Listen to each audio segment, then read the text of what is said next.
Keynote speaker is Dr. Daniel D. Desic, Jose Rizal University, Philippines, is going to deliver a session on big data analytics and machine learning in the Industry 5.0 enabler of smart industries. Dr. Daniel Desic Jr. is a professional computer engineer with more than 15 years of executive consultancy, technical, and project management experience. He has more than 12 years of teaching experience in the undergraduate and graduate program. He is a multi-awarded scholar and research with copious of books and journal article publication.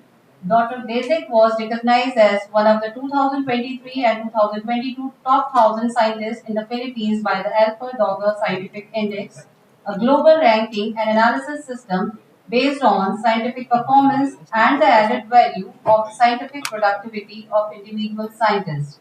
Consequently, he was ranked fifth among the country's scientists in the electrical and electronic engineering domain and the second among the scientists of De La Salle University, Las Marinas. As an entrepreneur, he is the president and CEO of Atlantic Review, an educational consultancy incorporated, and the chief innovation officer of the International Industry Management and Consultancy Services. Without further ado, I extend a warm and enthusiastic invitation to Dr. Daniel D. Dazik to join us and share his insight. Ladies and gentlemen, please join me in welcoming Dr. Daniel.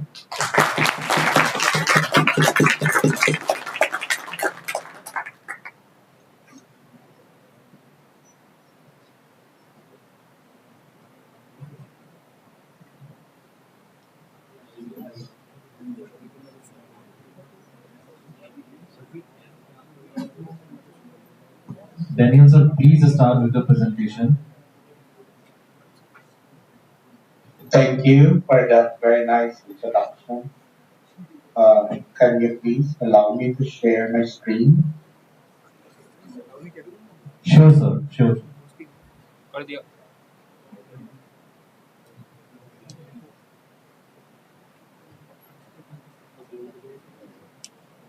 Done done हो गया You can share, sir.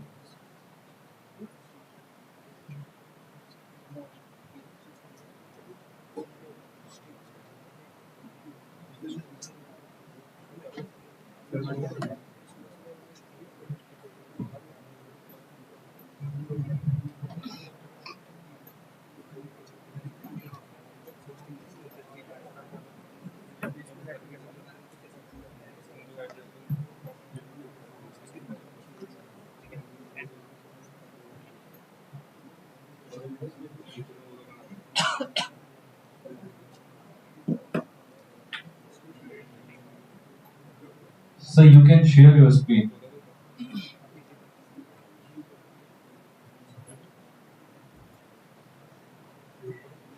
Yes, sir. I'm trying to share my screen. Okay, sir.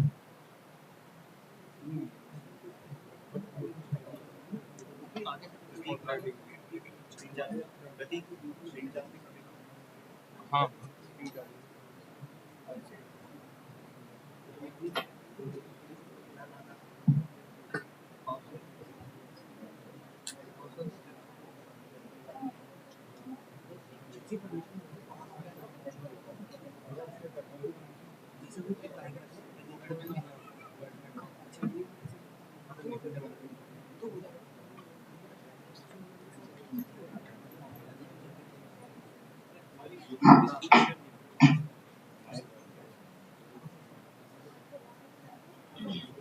इनसे no visible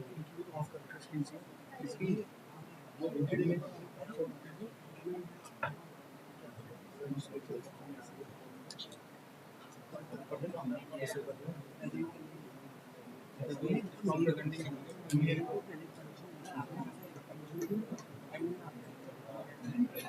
make an या मैं sharing कर दूंगा ये वाला जो है इन्होंने कर दी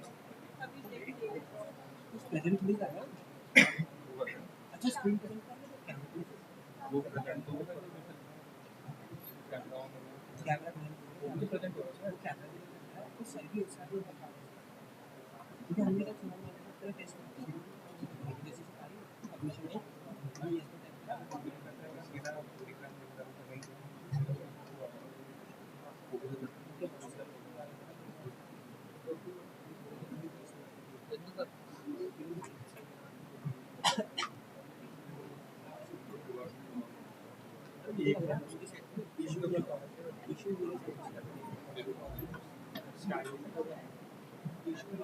अभी तो जो कैमरे से निकलना चाहिए इन वहाँ से निकले भी लगा हुआ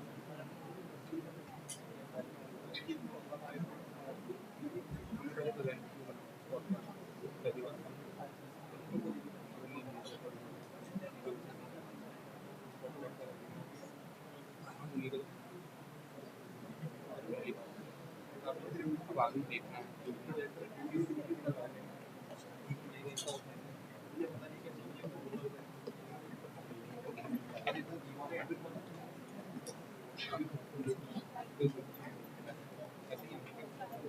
ये ना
Can you see my screen now?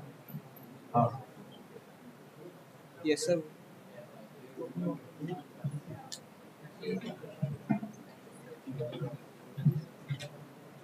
Yes, sir. Your screen is visible. Okay, that's the PPT, right? Okay, sir.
Yes, sir, you are audible.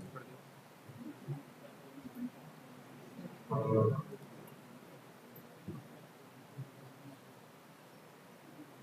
Okay, let me try sharing.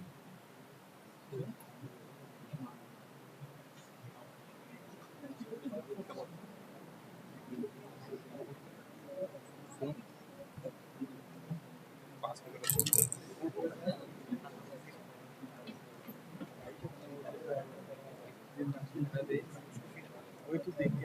कैसे पहले बैठूं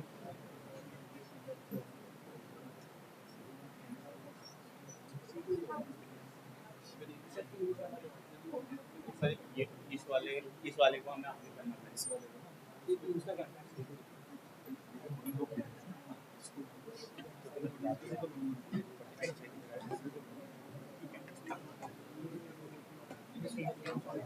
हाँ हम बता इसको कुछ करना है तो आगे ले लो अच्छा बच्चों को दिखाएंगे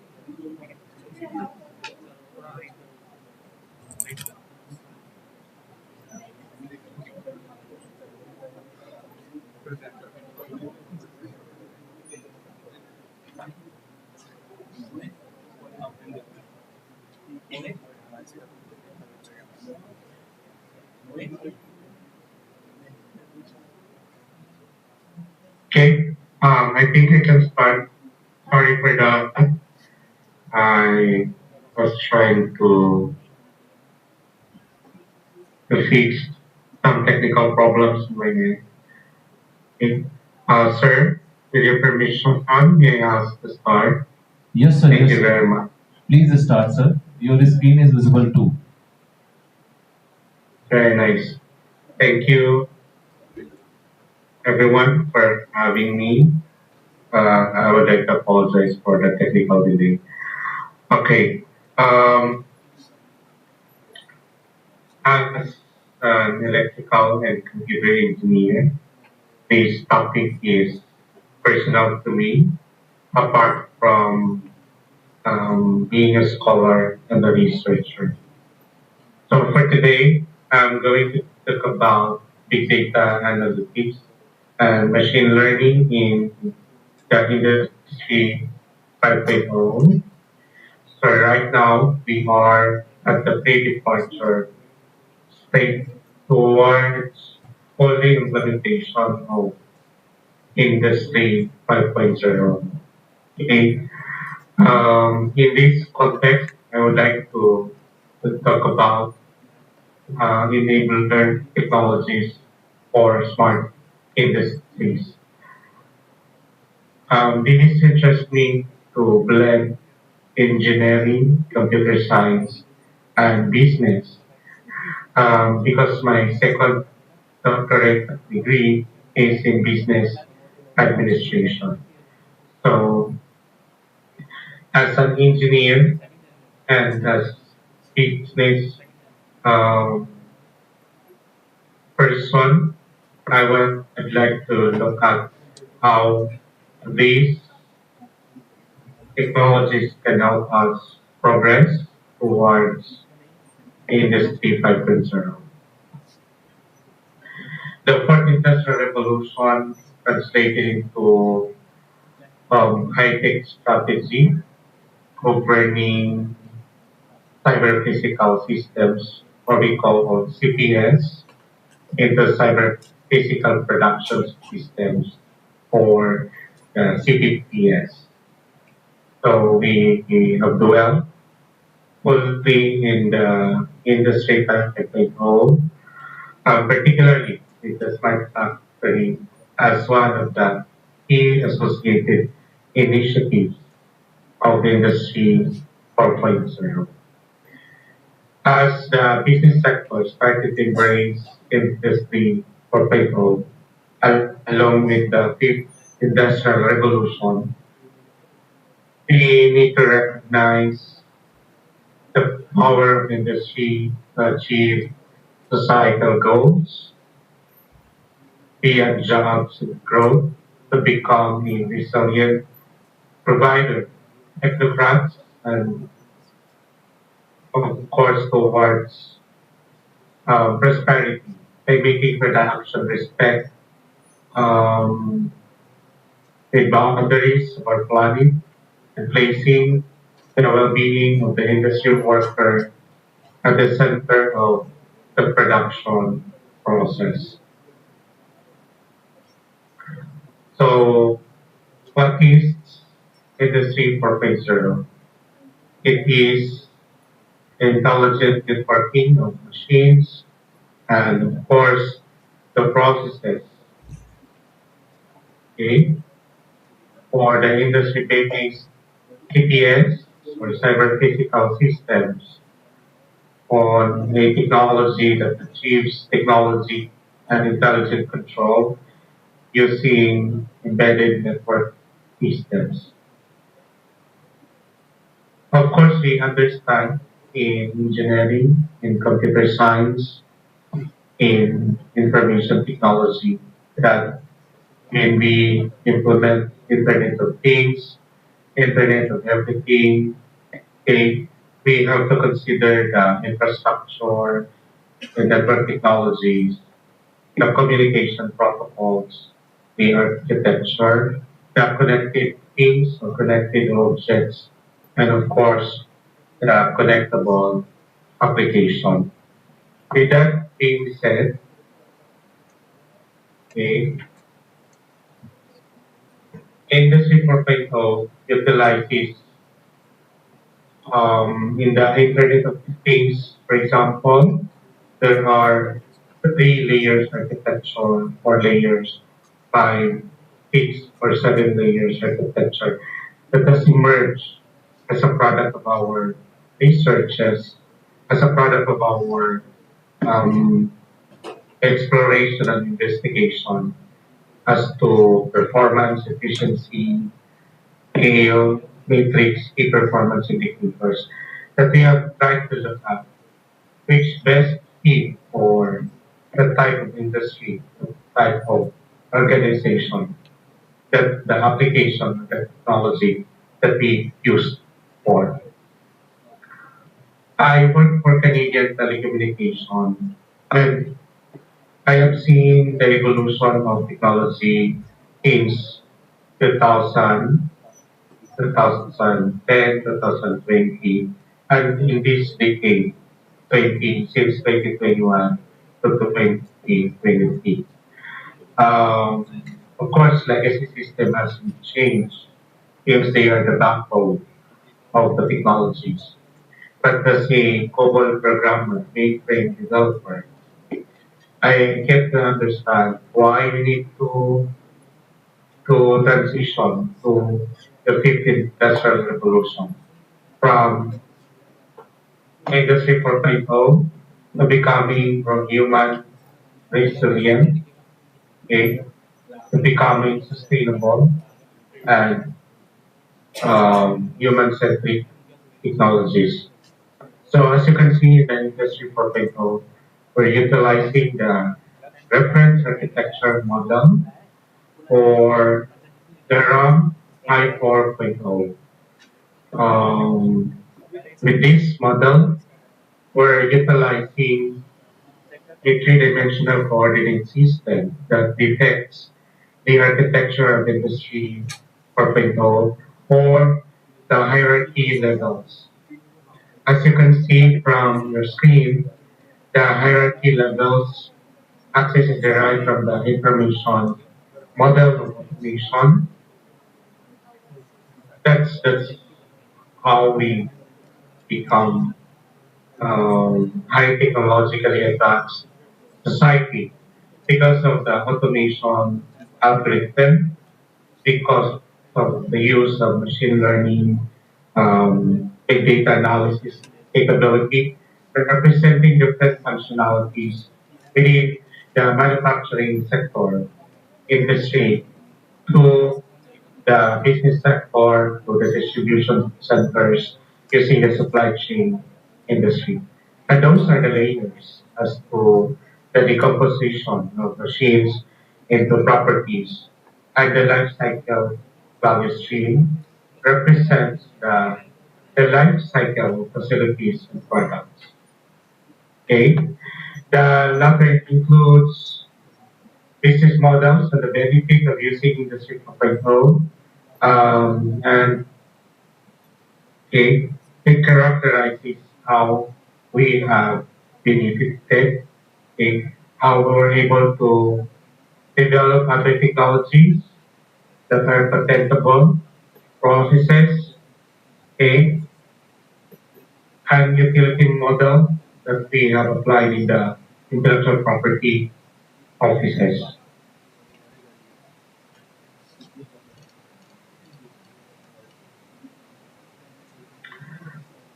Okay, moving forward, um, right now, or at least after 10 years of being in the industry 4.0, okay, the world, especially technologically advanced countries like Japan, China, USA, European Union countries, India, at least, because India has been revolutionizing the technology, the engineering and computer science fields or domains. And we see in the world how India has developed technologies as part of ramifications. In the Industry 5.0, it recognizes the power of industry to achieve societal goals beyond jobs and growth. And one of the main considerations is the use of the big data and the machine learning algorithms to, you know, have better decisions, faster decisions at the strategic level, the macro level, okay, before it is cascaded and downgraded to the micro level or at least the operation. Okay? Industry 5.0 recognizes the power of engineers like us, computer scientists, technologists, technocrats like us to achieve societal goals, to help goals of society beyond jobs and growth, to become resilient provider of prosperity by making production respect the boundaries of our planet and placing the well-being of the industry worker at the center of the production process. So you see at the center the human-centric. It promotes talents, diversity, and empowerment. It is agile and resilient with flexible and adaptable technologies. Okay, so while in the project management, we advocate agility, agile scrum. Okay, while we advocate that, we also develop society. We also develop our students, our scholars, to promote inclusivity, diversity, and respect towards workplace, respect for workplaces. Okay. Secondly, it leads action on sustainability and respects on planetary boundaries. So,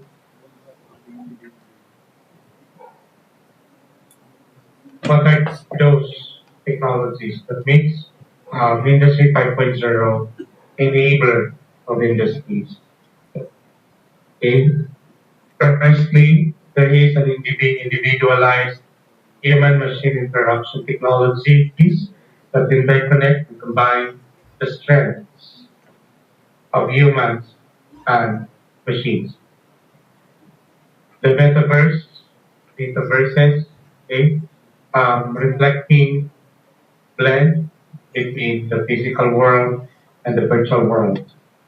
In the metaverse education. I'm sure most of you, if not all of you, are using metaverse in education, right? Now, at least.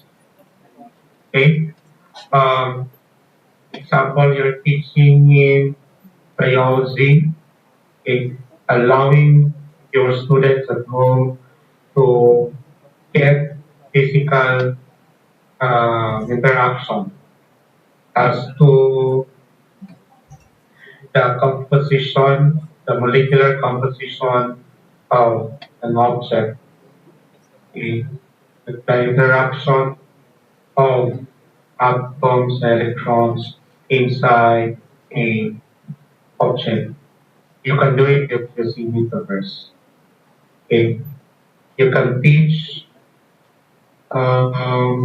your students.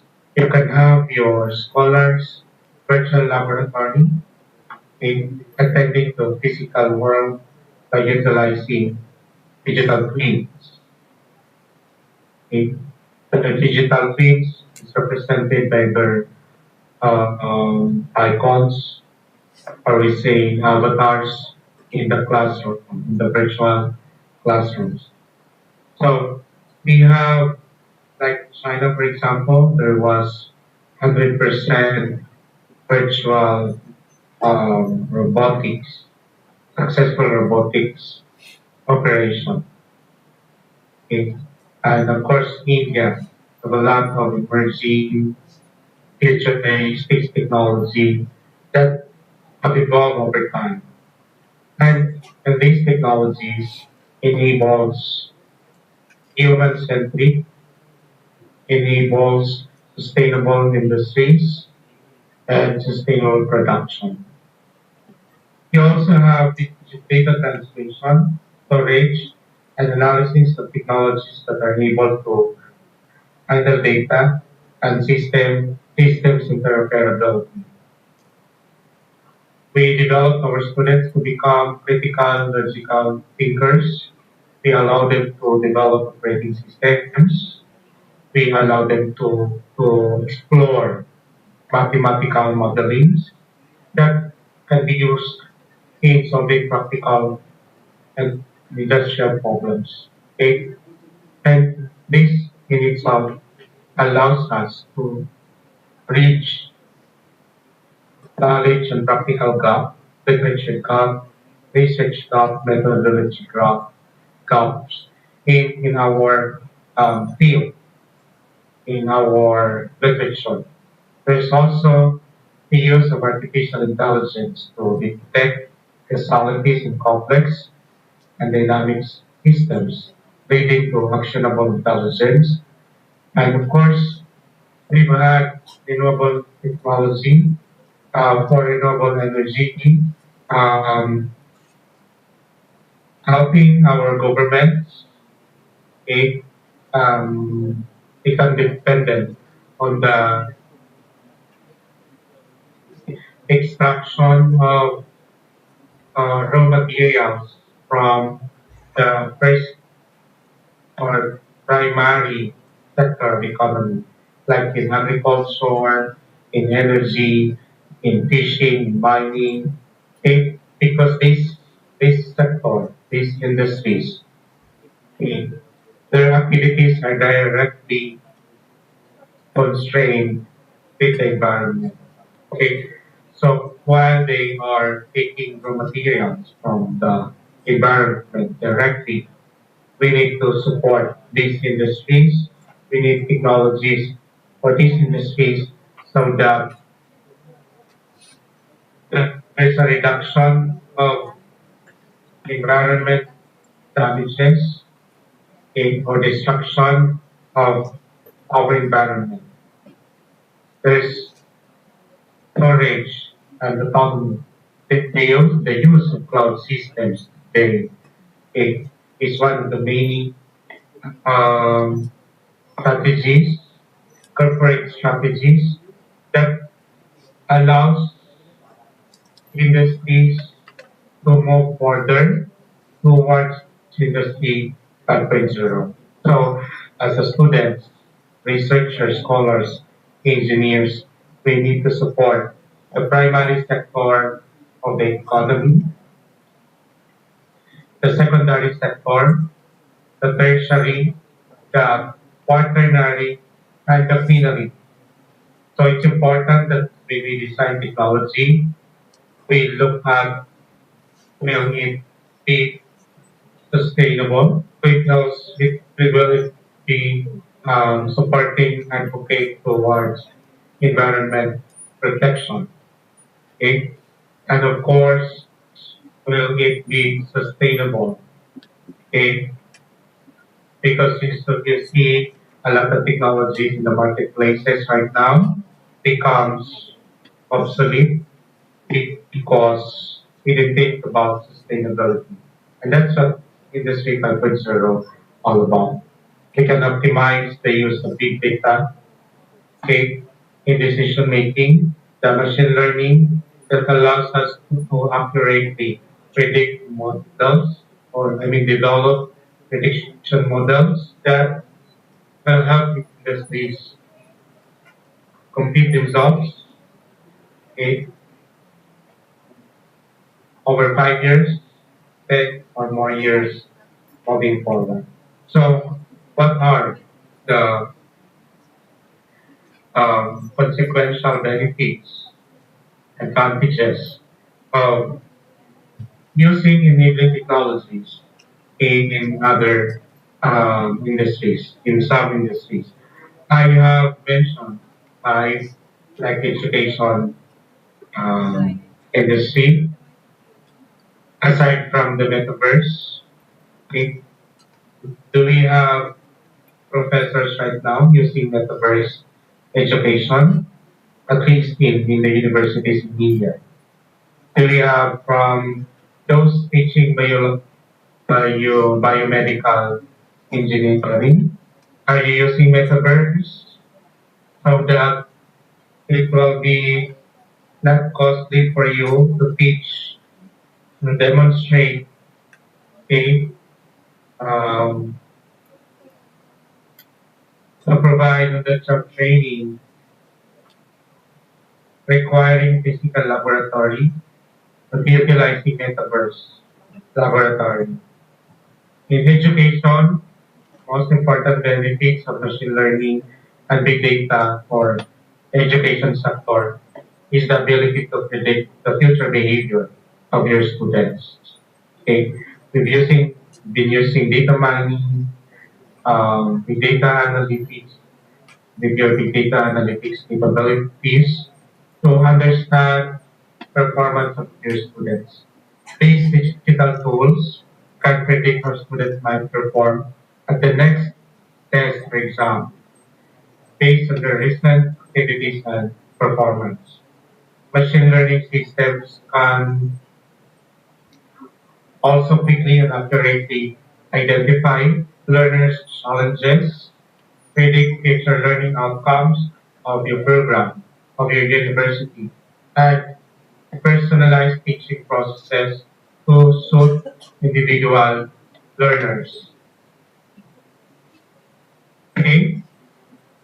Professors, scholars can also develop learning models that can assist in identifying at-risk students based on multiple criteria by analyzing student data more thoroughly and quickly than institutions can today. Okay? Secondly, we have the smart cities. If you have been to cities like Vancouver in Canada, Tokyo in Japan, Seoul in South Korea, Singapore, Taipei in Taiwan, I'm sure you're getting there in India, like in Delhi. Okay, I'm sure you have started your urbanization strategies, um, considering the countryside issues. You're trying to develop smart cities. These smart cities are utilizing data analytics, and the outcome of their developmental policies, outcome of the city development environment can be measured before they are implemented. You see, our data analytics and machine learning models have been utilized to be able to recommend accurate models that help reduce unnecessary pollution and preserve environment, such as your smart grids that are essential. We also have big data that plays a crucial role on smart manufacturing. Okay? In the smart manufacturing industry,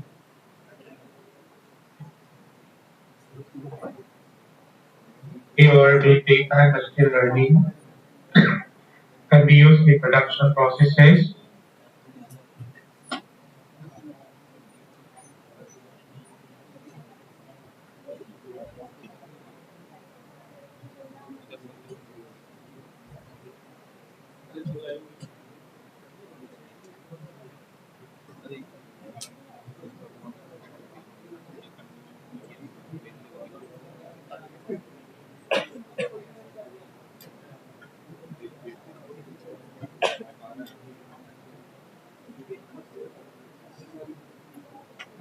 Okay? So you have application in the production processes, enabling predictive maintenance and optimizing product design. Of course, in the distribution system, in supply chain, it will help us reduce the cost, better decisions,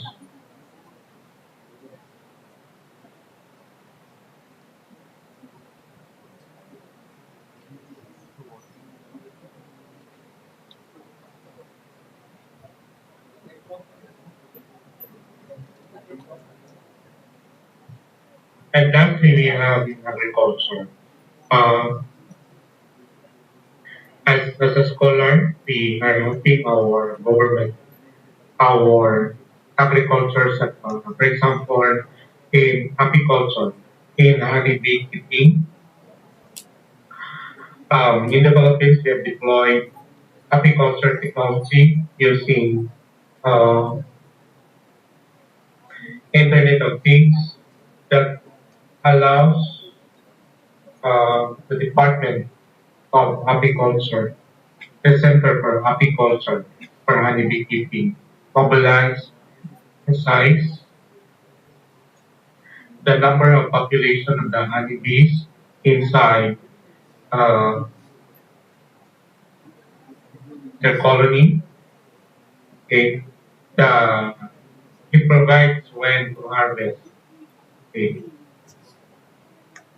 as well as prediction models in keeping your rice fields, your agricultural farms um, protected from any towards outbreaks. Okay, so you can have alert system to farmers and other stakeholders in the agriculture sector to predict ideal conditions so that there is a good yield for good product crop growth. Now, looking at one industry or a smart city, you need to look at, of course, the infrastructure, the network technologies, communication protocols. Um, but you will still be using the Bluetooth, the Wi-Fi technologies, the LoRaWAN, among other protocols. But there are other energy efficient protocols that you can use in developing applications that will help you, of course, improve the existing technologies or embedded systems that you're going to deploy under Industry 5.0 category. You also need to consider the architecture. So in the smart city, many governments are considering and have considered the full implementation of smart cities across their countries. And that it utilizes multiple technologies to improve the performance of health, transportation, energy, education, water services, leading to high levels of comfort of their cities. And that's high quality, translated to high quality of living. Okay, we also have data in smart manufacturing systems that produce by data produced by machines like ambiental temperature from the ambient sensors temperature, vibration, humidity controllers, manufacturing systems are available in any form, like in signal streams, information streams, log files, master data, manual and third operator data. And these can be used in all aspects of the business industries from enterprise level, supply chains, marketing sales, and the project lifecycle management, including, of course, right now, because Industry 5.0 is about value stream, generating value. When you say value in business, it's anything that your customers are willing to pay for. Okay? We produce value using the technology that we develop, using the technology that we deploy. Okay? So right now, there's live broadcast marketing, live selling marketing, like the TikTok in the Philippines. We have the Lazada, the Shopee, the Alibaba, and these are the continuance of Industry 4.0 so that we can move forward to the Industry 5.0. Okay, with the use of social media, website pricing offered from business forecast. So using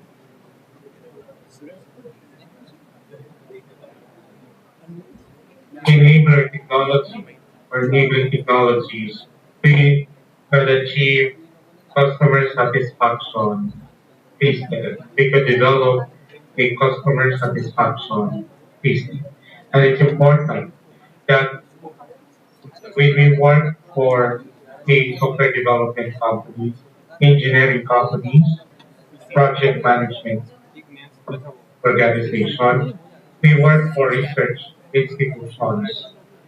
Our customers are satisfied with the outcome, with the service that we promise, the overall customer experience, and of course, we have a human-centric process, human-centric process that develop sustainability and protection towards environment. So we need to look at a governance model and of course the strategy to execution. Okay. As engineers for large societies, we need to understand how our technology influence business performance. We need to understand how we can help CEOs, KPOs, or CMOs strategize and implement. Okay. We need to help companies make more money but being responsive, okay, to the demands of the society and of course with that of the environment. Okay, so there's a structure, accountability, governance, ways of working, and capabilities. As a scholars and engineers, we are at the forefront of developing capabilities. And with these capabilities in terms of people, processes, and technology are aligned with with that of the skills developed in the Industry 4.0 and the skills needed in the Industry 5.0, and we can achieve a good transition towards Industry 5.0. And lastly, of course, the culture of ethics and compliance. Okay. As engineers, we subscribe to global, local, and institutional regulations. Okay? And it's important that we do the things right and we do the right things. We develop the right technology for a certain industry and then we develop the technology that is right for the society. With that, thank you very much. Thank you for listening.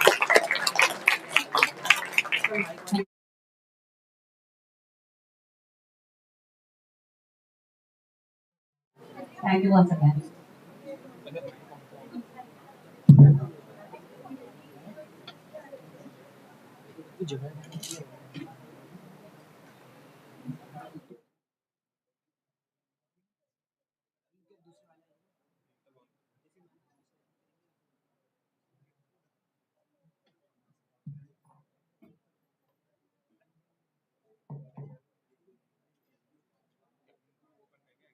Thank you, Doctor, for having me.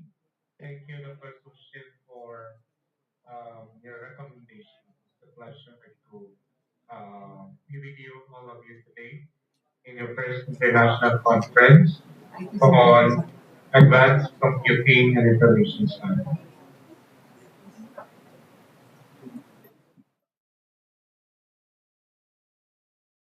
I will be happy to answer them. Thank you very much.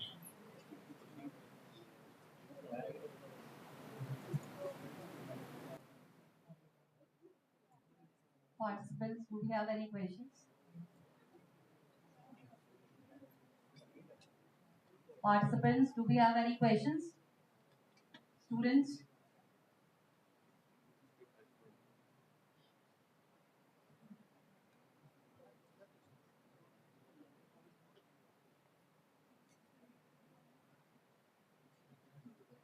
The sir is having any one question. Hello, sir. What is the difference between the Industry 4.0 and Industry 5.0? Yeah. What is the difference between 4.0 and 5.0? Thank you. Thank you, sir. All right. So your industry 4.0, that's very nice question. Our industry 4.0 is um, centered on intelligent networking of machines and processes um, across industries based on cyber physical systems. So the goal of Industry 4.0 is to everything, connect everything without the consideration of the influence and its impact to the environment and to the people. While your industry 5.0, as you can see, is centered around the interconnectedness of human ethnicity, sustainability, and resilience. Okay? So but it differentiates, but it distinguishes from industry 4.0. When we are like 13 years ago, the plan is to connect the world, to connect farms to the data center, so that Department of Agriculture can understand, can predict what is the volume of the harvest in 4 to 5 months in terms of farmers. Its goal is to automate manufacturing processes in the production lines, automation, it connect the data, collect the data set from the automation system to the cloud management system so that employees in the data center, employees in the front line can process it and generate report, okay, and the CEOs, executives can use the reports for their strategic plans. So basically, those are the three examples of Industry 4.0.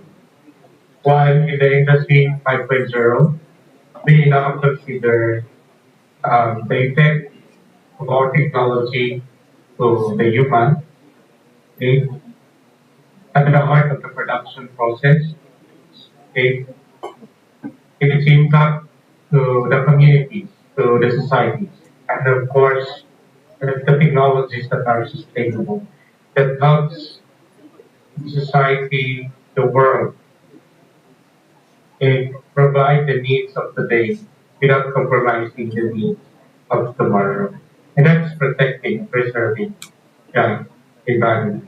Of course, there's also the resilience. That's the core value.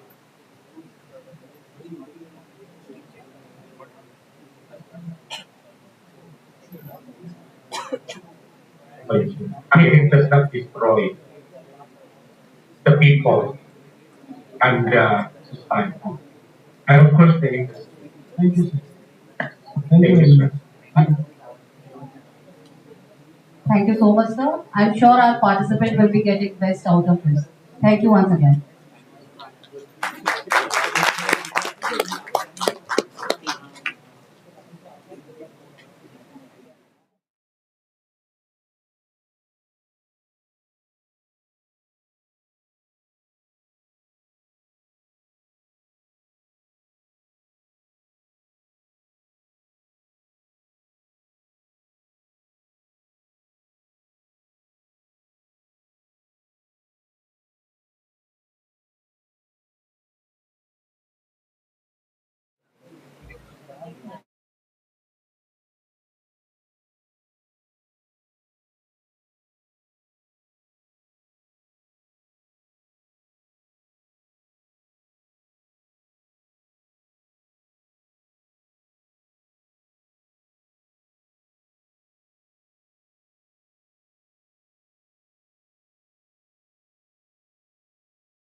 Yes, sir. You are audible to me.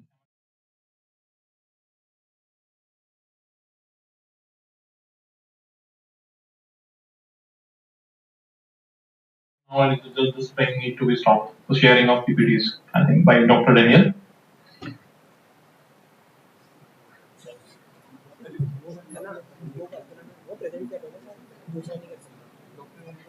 All right.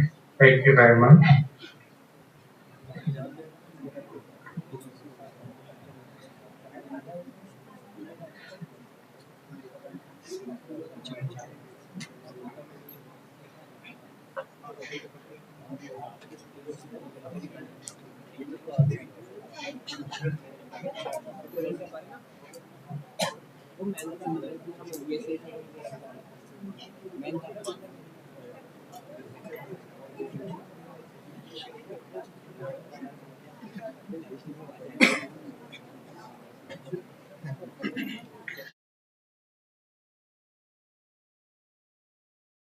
Singh, Chungbuk National University, South Korea.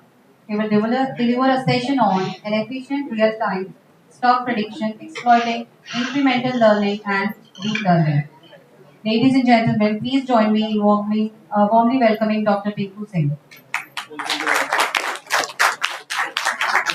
Dr. Singh is currently a postdoctoral researcher in the School of Information and Communication Engineering at Chungbuk National University, South Korea. Dr. Singh has completed his master's in computer science and engineering and has earned his PhD in information technology from Indian Institute of Information Technology, Allahabad, India. He has passed the NET exam conducted by UGC India and the GATE exam conducted by MHRD India.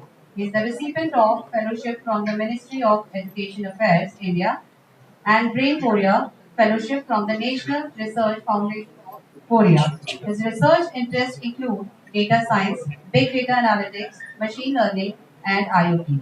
He has also gained outreach experience in delivering tutorial sessions, hands-on training, and organizing several workshops and conferences on international platforms. He has authored numerous highly cited journal I publications. think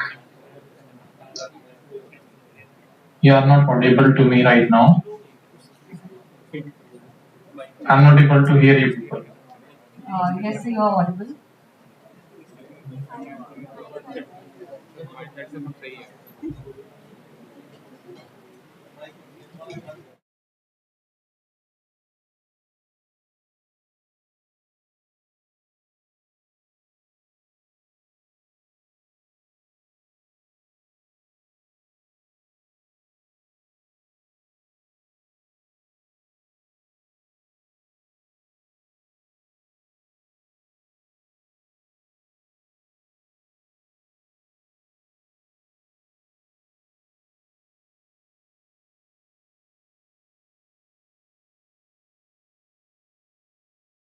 Stock prediction exploiting incremental learning and deep learning.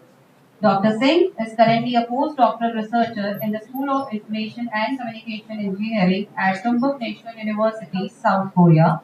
Dr. Singh has completed his master's in computer science and engineering and has earned his PhD in information technology from the Indian Institute of Information Technology, Allahabad. He has passed the NET exam conducted by UGC India and the GATE exams conducted by MHRD India. He is the recipient of fellowship from the Ministry of Education Affairs India and the Brain Korea Fellowship from the National Research Foundation of Korea. His research interests include data science, big data analytics, machine learning, and IoT. He has also gained outreach experience in delivering tutorial sessions, hands-on sessions, and organizing several workshops and conferences on international platforms. He has authored numerous highly cited journal publications and conference articles on the aforementioned topics. Ladies and gentlemen, please join me in warmly welcoming Dr. Tengu Singh.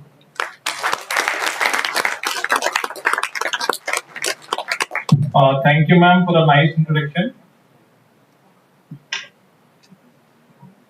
So, may I have the permission to start?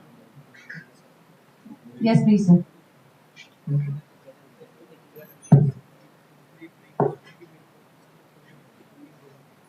First of all, I would like to just share my screen.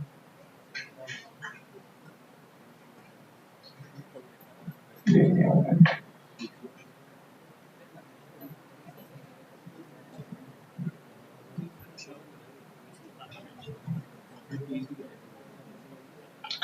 Is my screen visible? Yes, sir, it's visible, sir.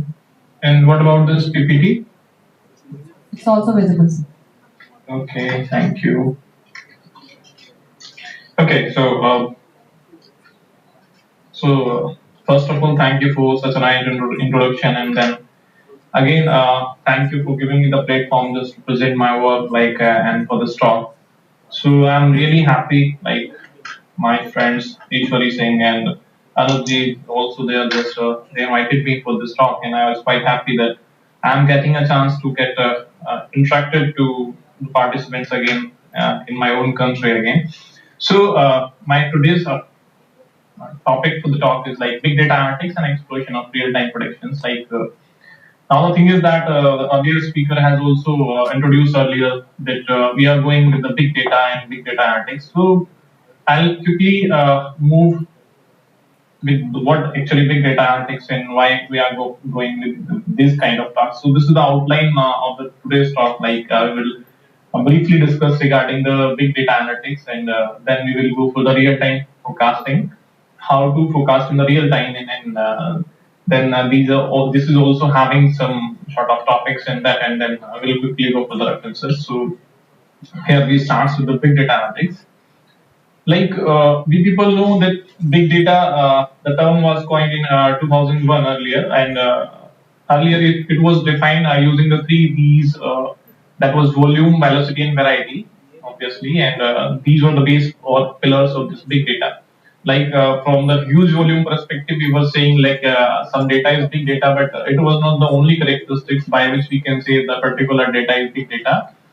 And the another one, we are talking about the velocity that we are going to focus today. The velocity, it tells you if you are receiving some data that is having some sort of you are receiving the data in terms of streams or that is having some velocity, then you say how to handle this data. Since this data is something different from the normal data or the historical data that we people are having, right? Then different variety of data. That means in today's era, we are getting data from the different sources, whether it might be a mobile phone from the websites or YouTube videos you are uploading. So you are getting the different variety of data. So we are getting this different variety of data, but later on, two more characteristics like in 2011 value and then variety were added to these characteristics. And nowadays, there are some research as well where 100 of these have been introduced. So basically, these 5 V's basically work here in terms of big data. Then in big data analytics, actually extensive data sets are collected and then processed. They are clean and analyzed to get the meaningful information from this data, so that this enterprises or organization can use this data. So this is the basic objective. And after that, we have said earlier, that multiple devices, including wearable devices, even we are wearing a smart watch nowadays, or that may be a social media or IoT multimedia, that is generating a huge amount of data.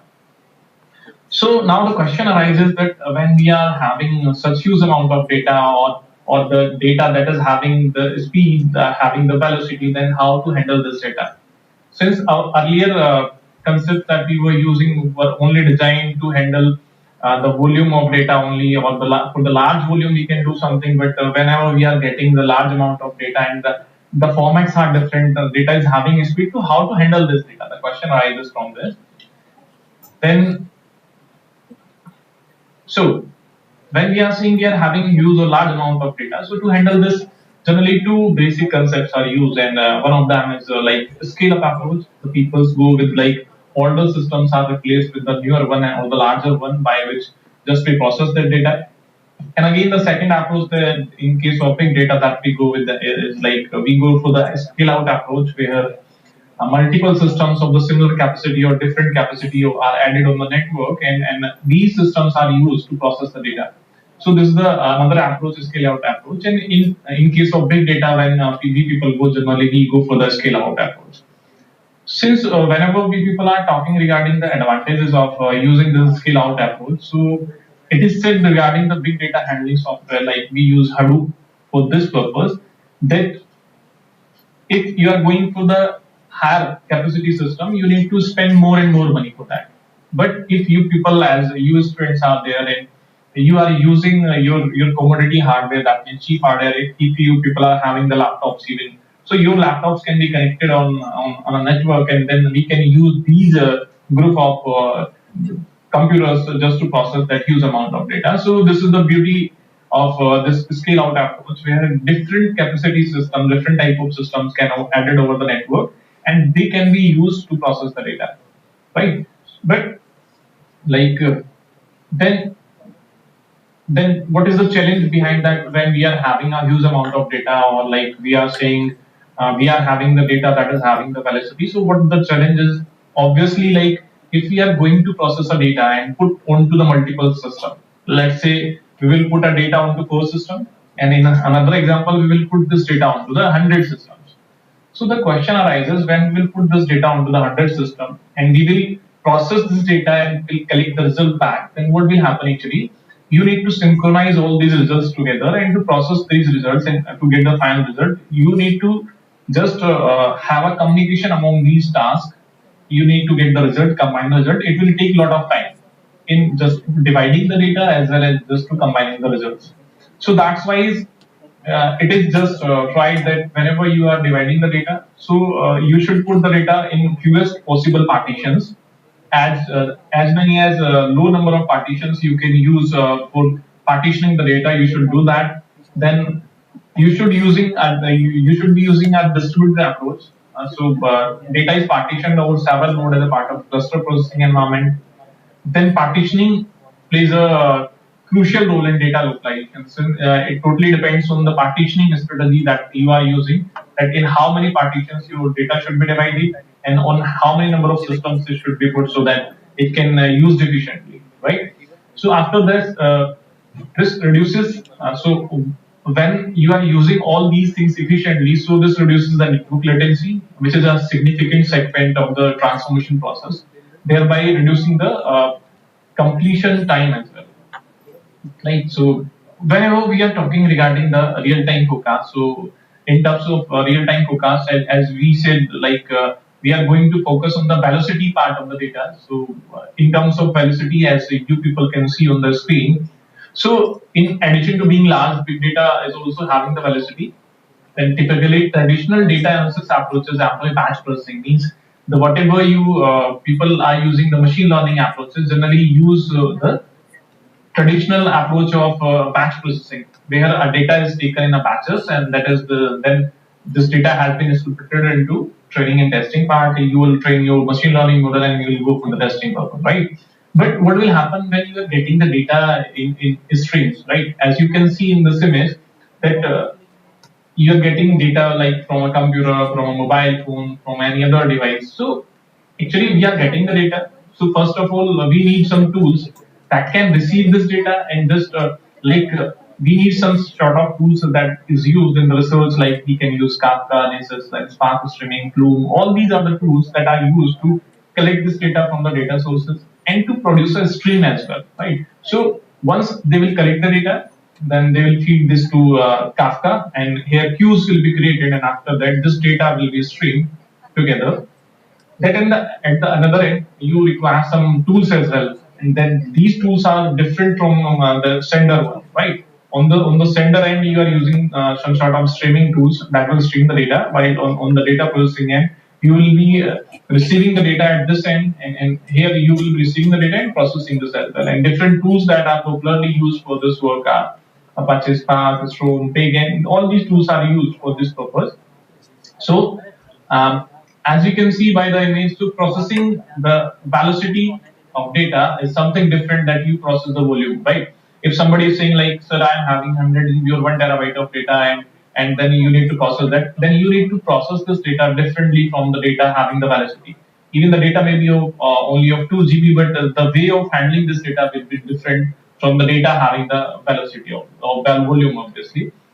So now the question arises, why it is typical to process the data having the volume, right?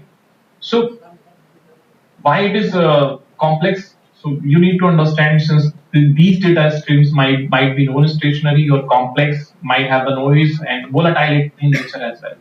Okay, so whenever we are using some sort of machine learning models to process these data, then you need to just adjust the hyperparameters that needs to be tuned just to make the effective predictions.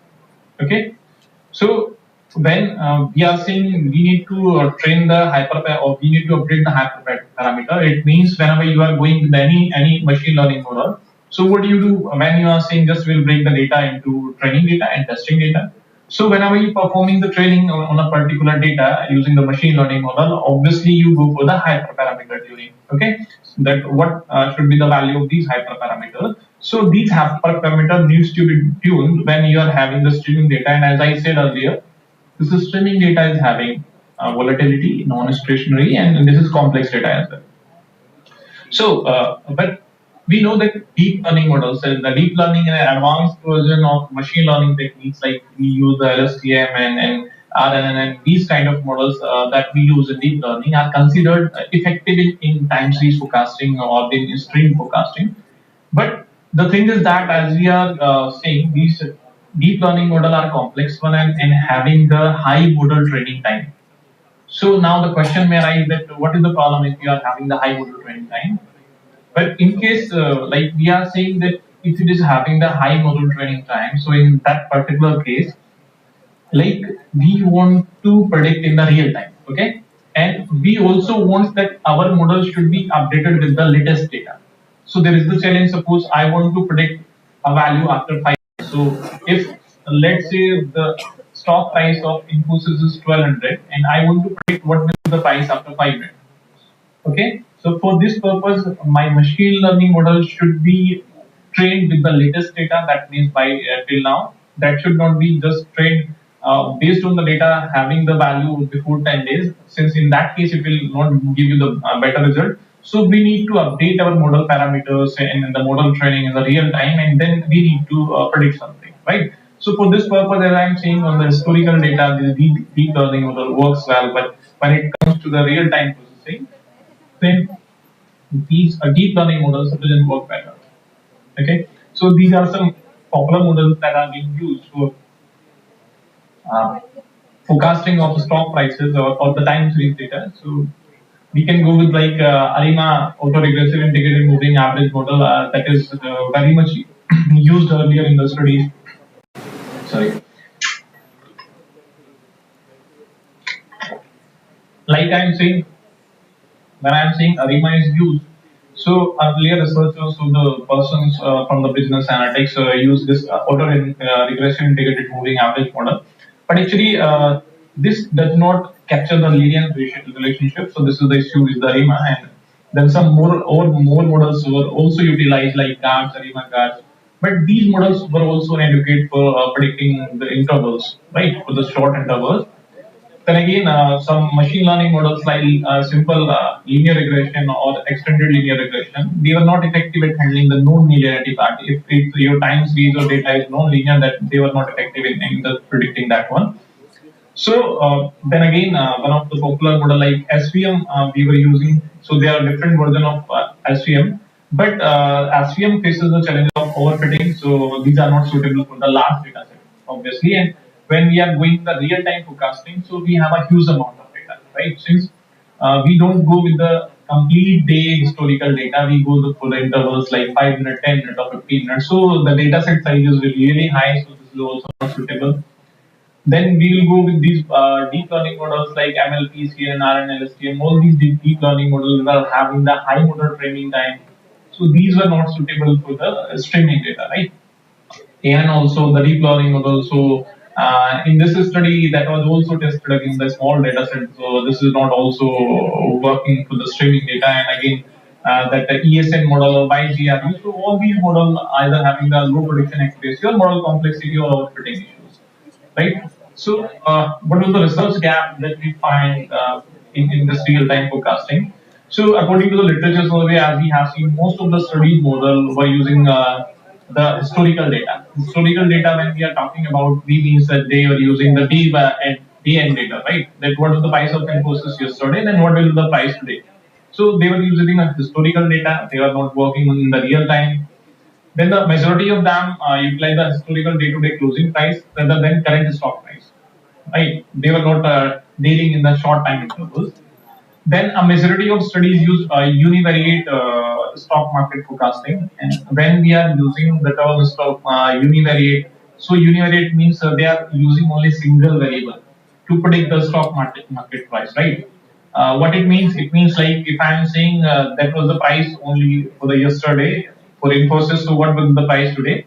And if I tell you one more thing with this, that the price of Infosys for yesterday was 1200, but there is a great news for the Infosys. For from that point of view, like the results, quarterly results were very good for the Infosys, then you will obviously say, okay, the results are very good, so we should buy the stocks. So in that perspective, that we cannot add some extra information with this univariate stock time series forecasting model.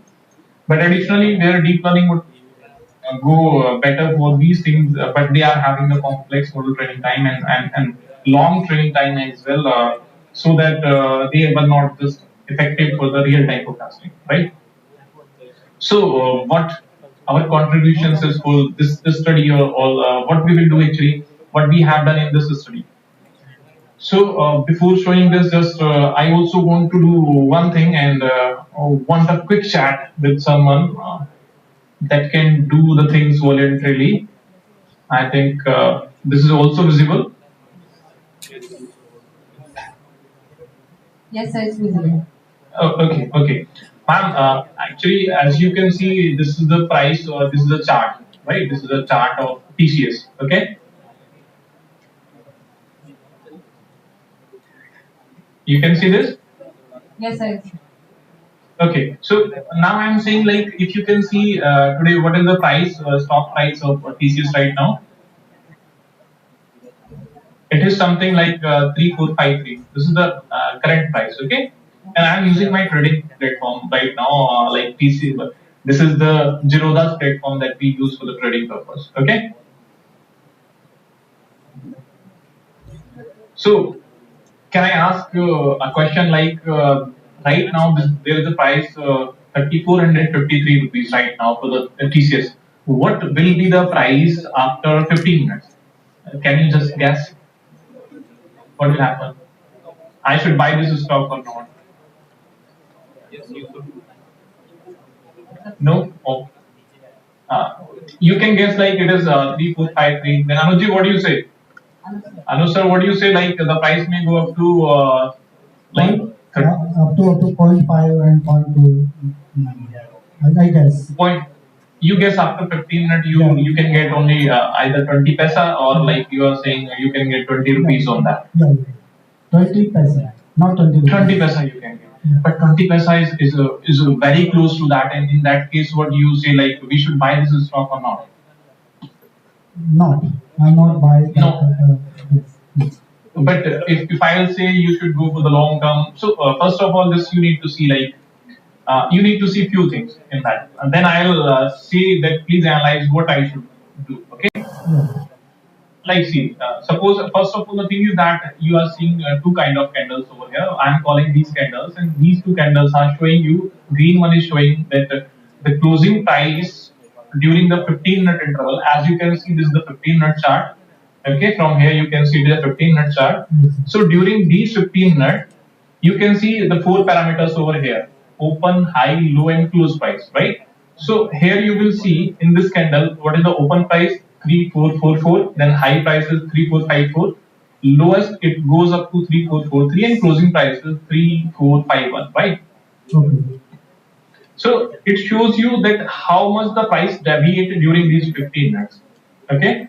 So whenever the closing price of a stock is higher than the opening price, then we say, okay, the candle opened at a particular time on the lower price and ended at the higher value. So the candle is green in that case.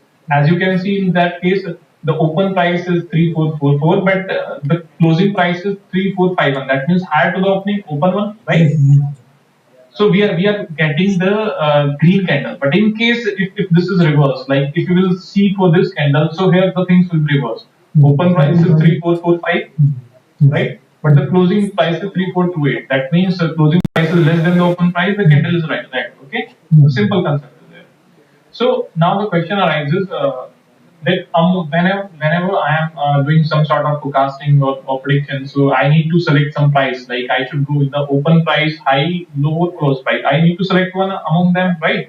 And most of the people go with the close price, since that is considered as the reliable. Okay. But the thing is that based on only the closing price of any stock, you cannot analyze anything. So what we require, that is called the technical indicators. So by using the technical indicators, we can get a clear picture that what is going to happen. Like if you will see for the technical indicators, from here we can have the technical indicator, and the two popular indicators that we people have used in our study is, like one is called exponential moving average, what it will show you, I'll tell you. Like this is the indicator, and by using this indicator, even I will make it little bit large. And okay, so what this indicator is showing you now, what you can see. Not visible, sir. Not clearly visible. This blue line is clearly visible. Yeah, blue line is clearly visible. So blue line is indicating this moving average indicator, right? So blue line is telling you what is the tag value. Blue line over here you need to see. What blue line is saying? The exponential moving average value is 3444, Okay. Yes. right? And the current price is 3457. Okay. Yes. So moving average means that is the average of last. I have taken the value as 9. It is showing you we are taking the closing price. So that means it is taking the average of last 9 candles. Closing price of average last 9 candles, right? So that means that average price of 9 candles is 3444. But according to that, this price is higher. And if you can see a clear trend, this is uptrend. This is the uptrend now, uptrend Yes. or downtrend. Yes. This is uptrend. Yeah. That means price are going higher, Going on. right? Yes. Going higher. So just you can take a decision. Okay, price is going higher. I can take a call. Actually, there are different trading strategies as well. People use this indicator as to enter into trade. Whenever we say that any green candle just crosses this exponential moving average, and just if two green candles are made just after crossing this one, then we will go for the buy. And according to people's, they will buy over here. Whatever will the closing price of this candle, like closing price is 3440, Yes. right? Yes. And if you have buy this stock in 3440, then like you are being the profit right now. 3444, that means you will be in 13 rupees profit, okay, according to the strategy. Yes. And people's go definitely, if you look at this point, you are having the price 3447. And what they do when the two candles cut it in the downside, then you will say I'll out of the stock and I'll sell it, okay. Yes.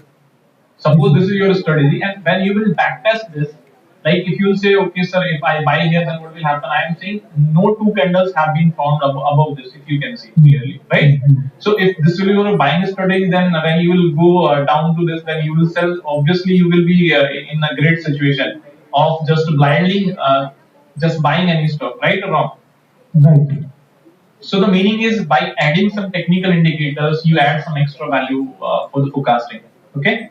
Okay. So this is not the alone indicator that we people have used, and actually when you are going for the long term as well, this 9 EMA 9 is considered for entering into the stock. That whenever just it is cutting this one, you should buy the stock.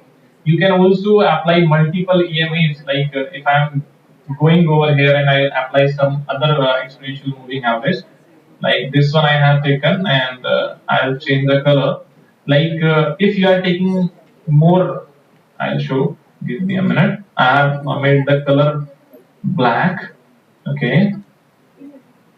And exponential moving average, I need to change. Give me a minute. Input. This is not 9. I am taking 100 for the 100 candles. That means average price of last 100. Now you can see the different picture. Yes. Okay. That means when you want to see, okay, I don't want to go for the short term. I want to see in the long term what is happening. Okay. And one more thing I want to show you, that this is the 15-minute price. If you are a person like you are in a job and you want to go for like a 1 day closing price, then you can see like this. This is showing the picture that in the recent time, if you will see, the price of TCS are very high. That means if you will see for the 100 days closing price, so IT industry is having the good price right now. Or we can say that it is overpriced. Okay. Yes, sir. So here as well you can apply your strategy in a way you want to go. And one more thing I want to show you people is a very good thing. If you will go with the technical indicators, then recently more technical indicators like we already know linear regression, the popular machine learning model. Okay. Now this machine learning model has also been introduced here. If you can see this machine learning model like logistic regression, based on the 9 values. So you can change the style and you will see what is happening. So if you will see, we can change to some different color. Okay, we will go with this one. So this is the linear regression, and if you will see, according to this page, now look at it. What are the prices? Current price of TCS is 3458, and what this linear regression is predicting 3462, very close, if you can see. Okay, so all these technical indicators can be used to take such decisions, right? Right. And one more technical indicator that we people have used in our study is VWAP, and this VWAP is volume weighted average price. That is used based on the volume. Volume shows that how many persons are there who are interested to buy this stock. Okay, like if you will go here, you can see there are the number of buyers who are bidding, and there are number of sellers who are bidding just selling their stocks. So volume weighted average price. So that price. So based on these things, what we go based on these things, what we will do actually with the closing price of the stock, we will add these technical indicators and we will make our univariate time series and multivariate time series so that it can be forecasted better. Okay, it will add some value to the univariate time series. Okay. Okay, Right. got the point? Yes. So this is the basic idea. We will create our univariate time series to multivariate time series. Yeah. Okay, so now I'll get back to this where we was talking regarding like what was the contributions of this study. So regarding the contributions, I will say it extracts the correct price, the stock price. We have used some APIs from Zerodha, especially for the Indian stock market, and we have fetched the real-time price as well. You are seeing right now, we are fetching the real-time price of the stock. Then the stock price are converted from the univariate time series. That means one variable, single variable that we were using the closing price. So we have converted this univariate time series to multivariate time series. Then we have utilized the deep learning model LSTM. As I told you, that work in the offline manner. Offline manner, that means that go for the batch processing. But we have changed this LSTM into the offline online model where it will work for the online real-time processing as well, right? So we will just add some technical indicators with that to make this time series into multivariate time series. Then we have compared the outcomes of offline, online, incremental learning approaches to the real-time forecasting. And for this study, what we have done actually to perform our study when we are going with these kind of research, only working on one stock or two stock data is not efficient. So for that purpose, we have taken the data from the Nasdaq and NSE. Nasdaq is the American stock markets data, and then NSE, National Stock Exchange from India, right? So here you can see the snapshot of live stream that we have extracted through API. That this is a time interval at 240, then it is at 235, and we are getting these 5 parameters: open, high, low, close, and volume. And by these things, we are calculating the technical indicators, and then we are merging these technical indicators with our time series, so that we can forecast better. Okay, then these are the selected stocks for the study that we have selected. As I told you, these are the stocks from National Stock Exchange of India, and these are the top 10 stocks that are listed in NSE and Nifty 50, right? And then these are the top 10 stocks from Nasdaq that we have gone through for our experiments. So we have taken these total 16 stocks for 1 year data, and we have performed our experiment. And regarding, as I was saying, that we can use the deep learning LSTM model for any study. So we have gone with this kind of proposed methodology where we are working. As what we did, we go for the historical data based on 5 minute or 15 minute, as our study is based on 15-month time interval.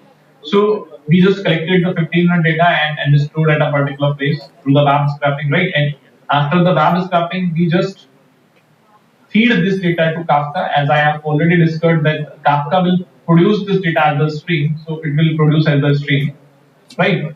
And as I told you people, we will go with the two approaches. In the first approach, we will going with the incremental learning model, that we are having the basic incremental learning model like linear regression we are having, as you people seen right now through the technical indicator. In the another concept, we will go with our proposed one offline online model where we are going to forecast something, right? So in the first approach, if you will see the first approach, the upper one is for the incremental model, and the down or the lower one approach is for the offline online approach. That is the proposed one. So as I said, we expected the data, the APIs and web scrapping, and we feed this data to the Kafka. And through Kafka, just we make a stream of the stock price. And after pre-processing this, we calculate the EMA. We have two technical indicators, and we train the model using the historical data. Right? First thing. Second thing is when stock market is operational, like you are seeing right now, we get the data from the live feed.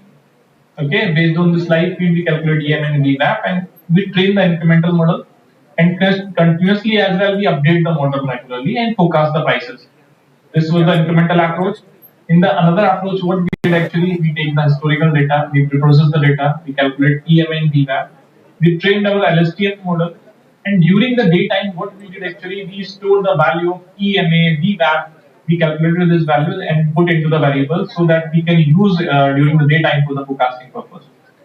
Right? And what we are doing, we were updating our complete model at the day end when trading session is closed, so that our model parameters get updated. So this was our approach, offline online hybrid approach that we were using, and then we have just forecasted the outcomes, and based on that we have calculated the measures. Okay.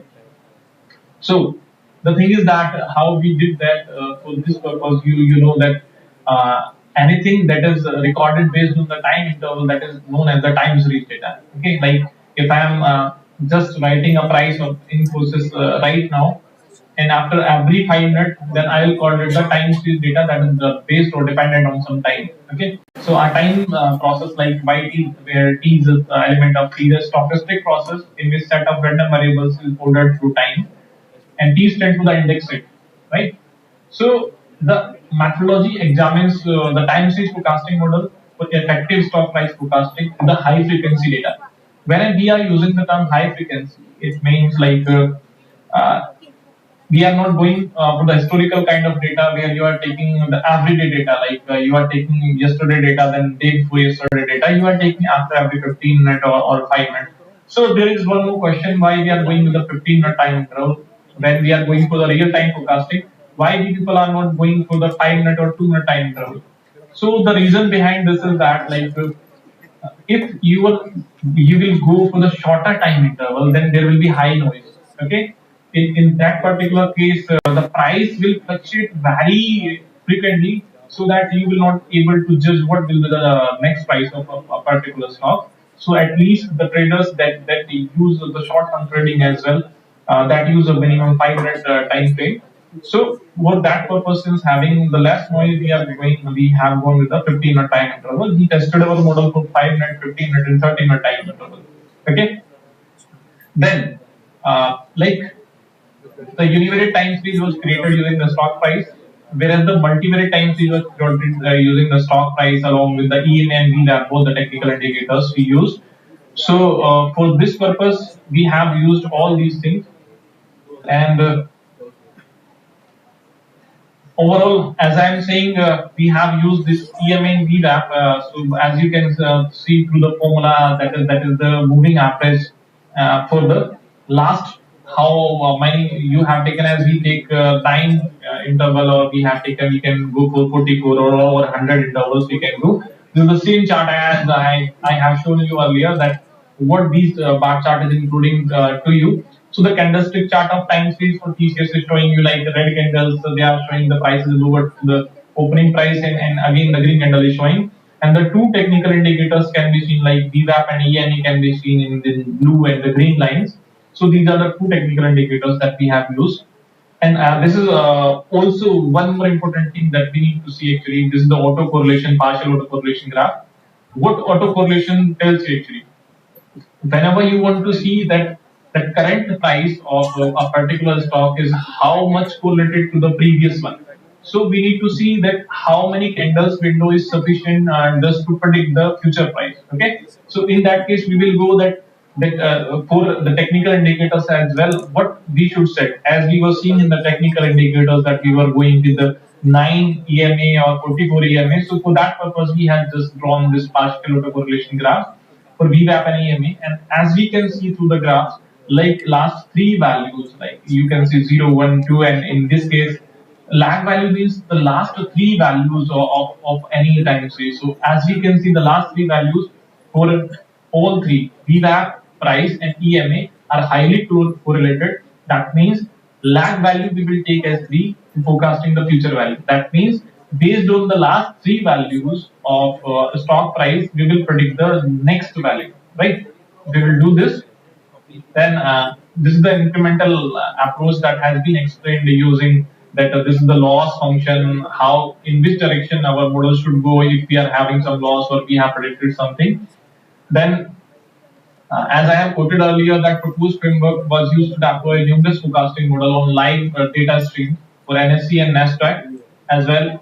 And for univariate and multivariate time series of selected stock prices, the result was evaluated using the incremental learning and offline online methods.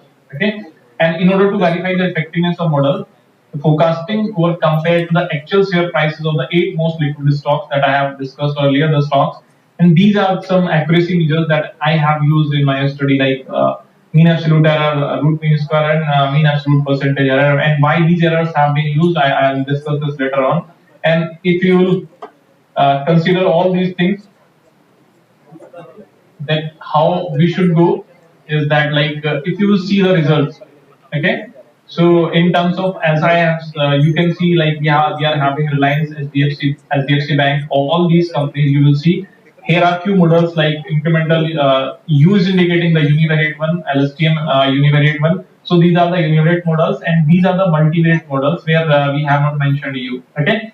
So in that as well, if you can see like compared to the univariate one. Like if you will see incremental univariate, it is giving you the RMSE of 83, while if you will go the incremental with multivariate, it is giving you the RMSE of 16. So this is not the accuracy, this is the mean square error, right? Or root mean square error. So lower the error is, better the model is in forecasting. You need to consider this thing. So we want to just minimize the error so that we can consider that our model is better forecasting. So for this purpose, we have taken the incremental learning, LSTM, all these models, and if you will see in all these models, bidirectional LSTM is giving us the better result in terms of this. Like if you can see here, the root mean square error was 83, and for the same bidirectional LSTM, we were having 7.7. That is root mean square error. That means the root mean square error is very less for all the stock prices. That's why we can say that the bidirectional LSTM is working better. In the same manner, if you will go with the mean absolute error, and you can see like if we are having the mean absolute error in compared of Reliance to 19, and it has been reduced up to 5.5, that means we are having the very less mean absolute error. Okay, and we can see the prediction results as well for these 8 stocks, like from for TCS, Reliance, and you can see the actual one is green one, and the another one red one is the predicted one, and these are very close. We can see, so even the root mean square error or mean square error results are very good for this. So this is having the good results for all these companies. Like these are from the Nasdaq for America's one, and also having the very good results. Then one more thing is also there that need to be focused much, like again RMSE and ME for this is for the Nasdaq stocks, right? I want to show you, and these are for the Nasdaq one. For Nasdaq one, we can see the outcomes. These are for the Nasdaq one, okay, and here are the results are very good. And one more thing is that like we have taken 2 indicators like RMSE and MA. Now the thing is that we also have taken mean absolute percentage error, man. So what is the reason behind taking this mean absolute percentage error? I want to show you one thing. So in terms of like we need to see this table why we have taken this. Like suppose this root mean square on Reliance is 83, okay, and for ITC the root mean square is 8.5. So what you will say that this particular model is working better for ITC and not working better for Reliance? Sanuji, what do you say? It is working better for Reliance, not for ITC. What is your opinion? Working for Reliance. It is working better for ITC, not for Reliance. Is it the concept? It is working for Reliance, better for working for Reliance, not for ITC. But sir, as we can see, the less the error, better the model is working, right? The less error is for ITC, then we can say, okay, ITC is working now. For ITC, it is giving us the less error. Means Okay. the prediction are closer, Yes, yes, right? Yes, yes. So in that terms, we can say for ITC it is working better. Yeah, yeah. Okay. Yeah. But this is not the case actually. You need to see this. That's why I am focusing this thing. Okay. Like whenever you are taking the root mean square, that is actual minus predicted, then you are squaring that thing.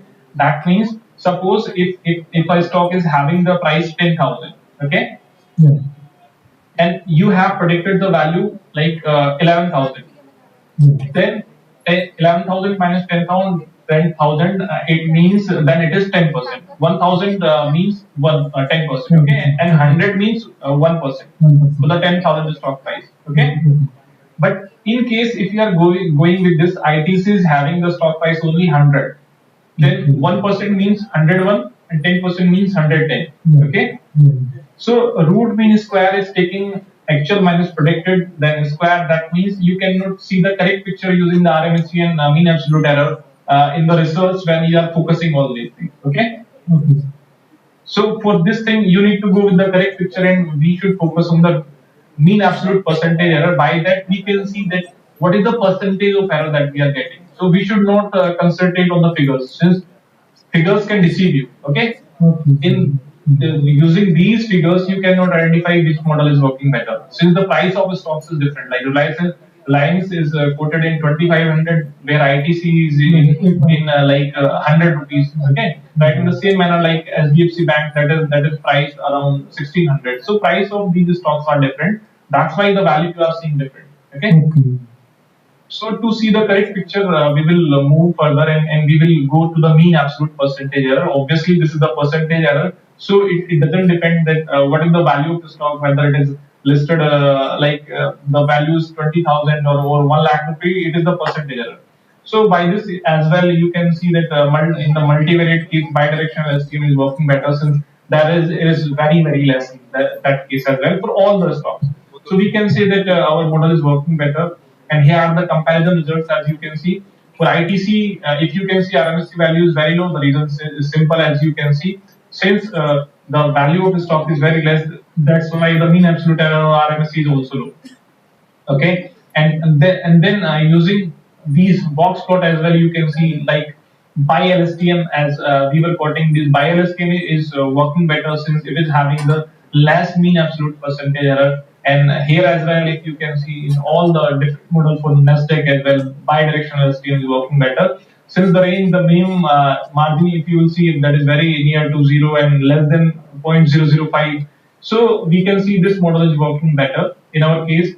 And as you can see as well in this picture, you can see two things, like these are the NSE stocks and these are the Nasdaq stocks. Okay, so for Nasdaq stocks, you will see the value is lower compared to the NSE one. The reason is simple, like since the denomination of our currency, like I'm so sorry in to $1 interrupt there are you, sir. around 88 or 90 rupees. Excuse me, sir. Yes, please. Sorry to interrupt you, sir. Actually, we are running one short of time. If it is possible, can you conclude?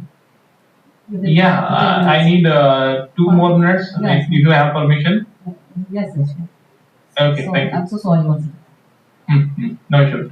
So you can see, like by using this Nasdaq, we are getting the lower RMSE. The reason is simple: denomination of the monetary value of dollar and rupees.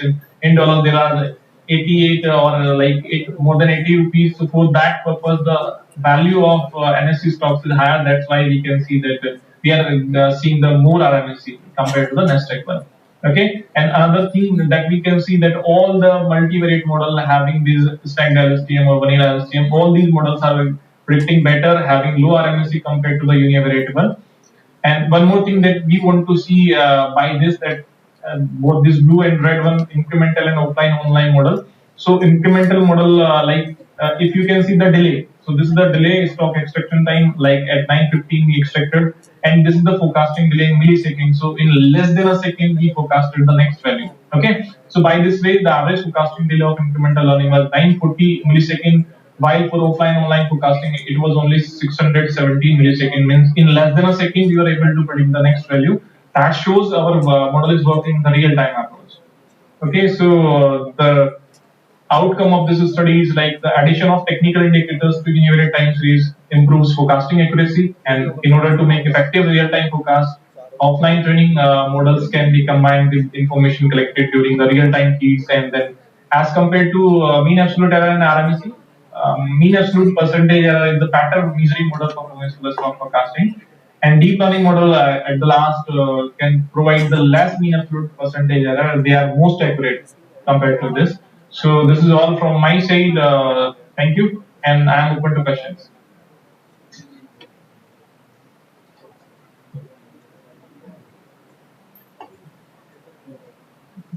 So ma'am is having one question. Yeah. Excuse me, sir. What should Sir. be the training and testing data percentage for the machine learning? Machine learning models and training and testing, it varies. Generally, people go with the like 75% training and then 25% testing. It totally depends on the data as well. If you are having the high number of instances of data, then you can go for 80-20, 75-25. But if you are having the very less number of instances, say like you are having 100 instances, or in that case, so you need to change this ratio as well. So it varies actually. You cannot fix this thing actually. But generally we take 75-25% or 80-20 ratio. Yeah. Hello. Yes. Sir, my question is, what about the computational time? Okay. Computational time of what? Like model? Model. Right. So if you can see this image, we have shown like latency. Actually, there are two things. There is a training time and the testing time when you are just predicting something through the model. Okay. So the training time is training and testing time. When both we will go with the both. If you can see, the incremental learning is taking 940 milliseconds, and the offline online approach that we have used, our modified approach, is taking 600 milliseconds, 617 milliseconds. The reason, the difference between both these, since incremental learning is just training the model as well, and then it is going for the prediction purpose. While in case of offline online approach, as I quoted earlier, that we will go for the model training at the day end, right? That's why it is taking a little bit higher time, like it is taking 200 or 300 millisecond extra time. So we don't go for the training time, respective of this real-time training, since real-time forecasting, since we have training the model offline at the day end. That's why we have gone for this real-time forecasting delay. So we don't go with that training time, right? Okay. So why LSTM give better results? Not hybrid approaches just like CNN and LSTM. Right. If you can see, CNN and LSTM are also giving the better results, but if you will go with this study, like why this CNN is not giving the better results. So LSTM, like LSTM, the deep learning model in considered best in terms of time series forecasting. Okay, and when we add some values, like we have added the technical indicators with these as well, so it is giving the better result. So it totally depends on the study why a particular model is giving better results in terms of research you are going with. So it is not necessary to say like CNN is better considered for the image classification, especially in terms of time series forecasting. It is not always giving you the better results. Sir, one more question from my side. Sir, DNN network also can be used for this prediction. DNN network. DNN. Okay, yeah. DNN also can be used, but every time what we see, like for time series forecasting, what are the state of art model? Generally, you try to go with the state of art model. So DNN also can be used, and some more information or technical indicators and other things can be fused with this, so that you can get the better result. So obviously, DNN can be used. Thank you. Thank you very much, sir. Thank you so much, sir, for being here with us today and sharing your expertise with us. Thank you so much once again. Tinku sir. Sir. So we are very grateful that you have given a wonderful presentation in front of students and researchers. And really this session is very informative in terms of this forecasting using deep learning models. Thank you so much once Sir, again. Thank you so much for just giving me the platform just to share my research, and thanks to you and once again that you people have given me such platform. And obviously in the future as well we will try to. We are working on the next version of this as well. We have gone over in the indices forecasting. Obviously we will try to collaborate as well in the future for the research, sir. Sure, sir, sure, sir. It will be our privilege. Thank you so much. Thank you for the call. Okay, so thank you.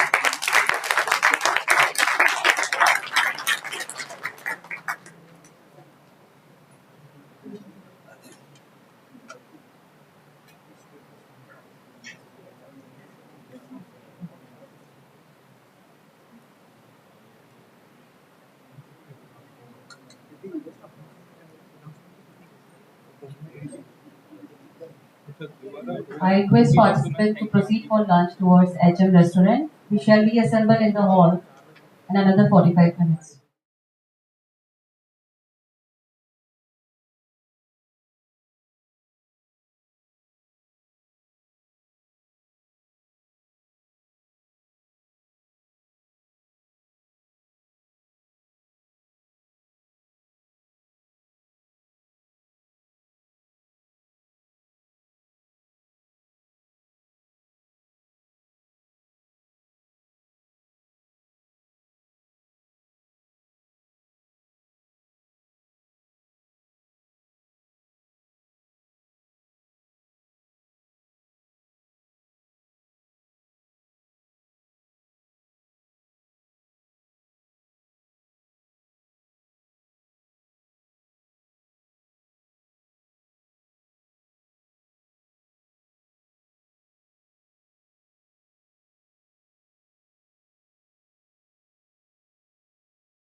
We have with us Dr. Kamrek Udam Singh. He is currently working as an assistant professor in the School of Computing, Graphic Era University, Dehradun. He has done his PhD in computer application from Banaras Hindu University, Varanasi, Master of Computer Application MCA from Banaras Hindu University, Varanasi, and BCA from University of Lucknow, Lucknow.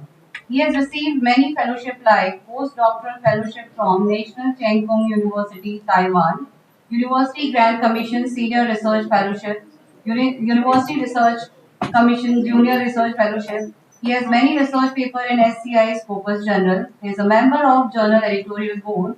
Please join me in giving a warm welcome to Dr. Kamrek Udam Singh. Thank you, sir.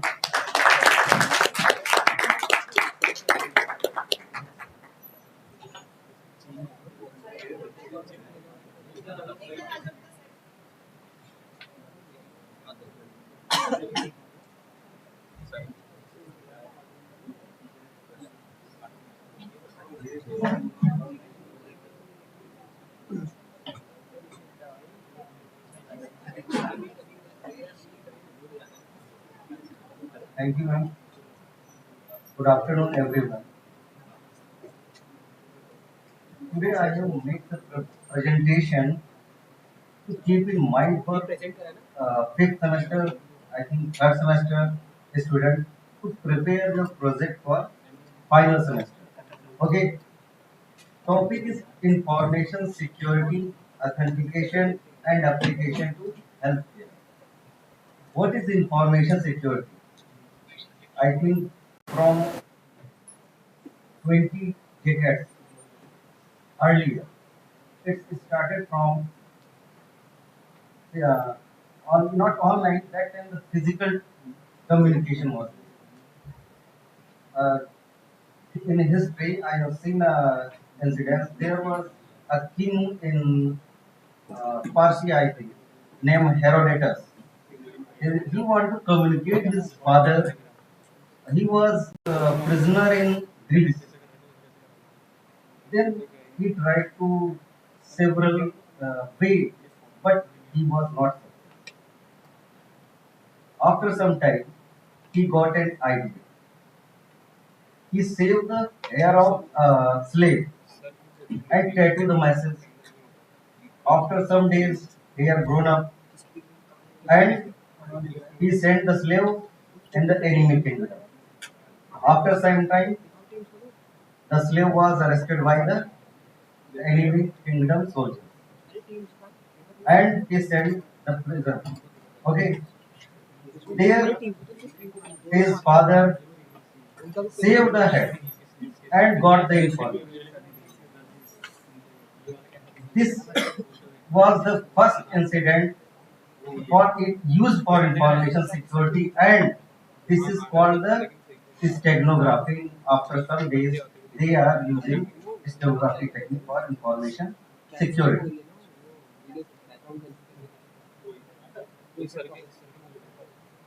Last, I think, next slide, we want to discuss about the two things. First is security, and next is authentication. Both techniques are similar, but the minor difference. One is steganography, second is watermarking. Watermarking used for authentication purpose. Steganography is used for information security. In both fields, messages hide inside a cover object that can be an image, audio, video, or anything. In steganography, we can combine the cryptographic tools. First, encrypt the message and then hide inside any cover object. This is called data hiding or information hiding. You know what is difference between data and information? Or sometimes information can be a data. Is it true? Information can be a data too. Sometimes it depends on processing and use of person. Okay. So steganography basically focus on the information security which is hidden inside a cover object. But watermarking focus on the authentication and uh, quality of the cover object too. Because when we hide the information inside the object, we focus on only information security, not the quality of object. Because just like अगर image में कुछ data हम insert कर रहे हैं hide कर रहे हैं तो उस टाइम का फोकस जो मेरा रहता है एक्चुअल में रहता है उसकी इंफॉर्मेशन पे इंफॉर्मेशन ब्रेक नहीं होनी चाहिए but when we focus on authentication that time we need to preserve the quality of object to okay अगर क्वालिटी ऑब्जेक्ट ही खराब हो गई तो फिर ऑथेंटिकेशन का कोई मतलब ही नहीं okay So what is the basic process of information hiding? Information hiding communication of the information by embedding in original data and retrieving it from the other digital object. Okay.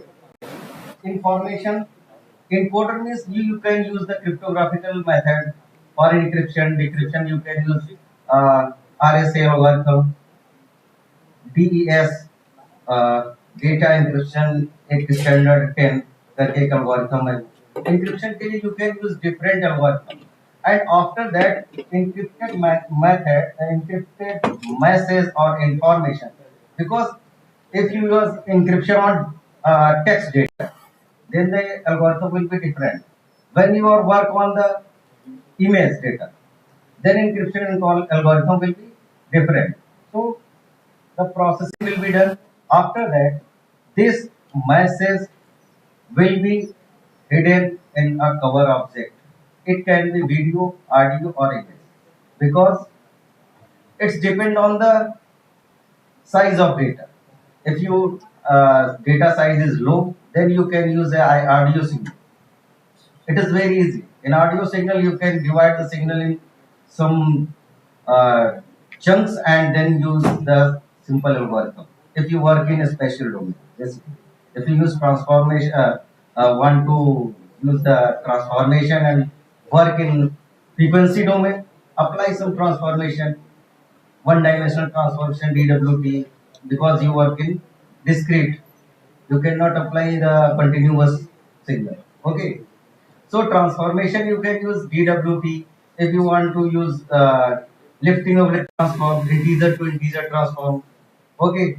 Then after transformation you can use any block selection technique. For block selection you can use some chaotic functions. Okay, for random selection of blocks in any signal or any particular object. Most of the image steganography techniques or watermarking techniques. They are using the in steganographic techniques we are use the transformation because special domain techniques are very poor in security because in transform domain if you convert a image in transform in different frequency bands you can get and insertion of data can be in high frequency band or it depends on totally you can use a low frequency band too because low frequency band contains the maximum energy of the signal. Okay, then the data which you want to insert cannot hamper the quality of the image.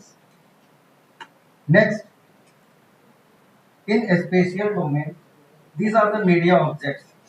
Basically, actually slide उधर है तो slide shift करने में देखने में मैं नहीं देख पा रहा इस वजह से मैं अपने तरीके से स्लाइड को डिस्कस करता हूँ इंफॉर्मेशन वही है हो सकता है स्लाइड कुछ और मैं कुछ और बोल रहा हूँ okay so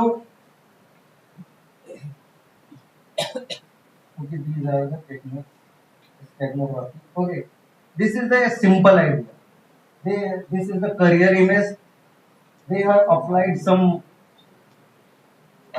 attacks like this is like a salt and pepper noise they inserted the salt and pepper noise in this image and they have used as a secret message and insert inside the object. Now you can see here the object quality is degraded, but information should be secure. This is the main motive of steganography.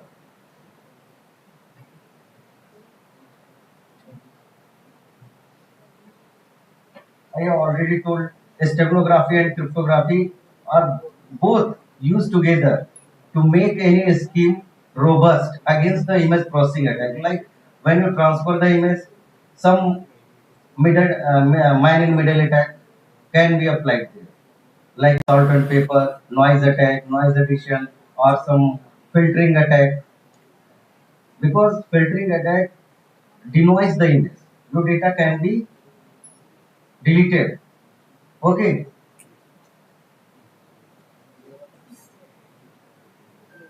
now this is the block diagram of steganographic technique. This is the cover image.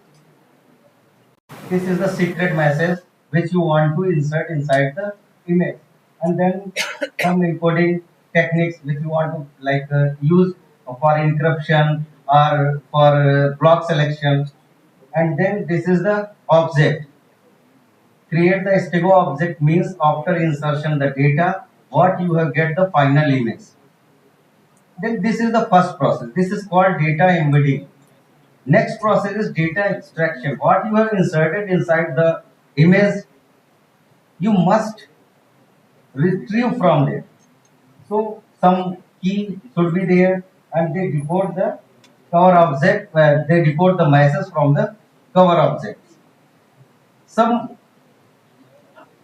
steganography in text, image, audio, and video. I have already told you steganography apply on these objects. Our most popular scheme for image steganography is least significant bit algorithm. Least significant bit algorithm basically used in a special domain where a user can replace the least significant bit of the pixel of image with the information data. With the information bit. Okay. This is steganography in text. Here text lines are vertically shifted to encode the document quickly, vertically shifted, or word shifting coding. Word shifting coding, you shift the word position in horizontal order. These are two techniques commonly used. Steganography in image. As you know that image is the collection of pixels, is the two-dimensional matrix. Then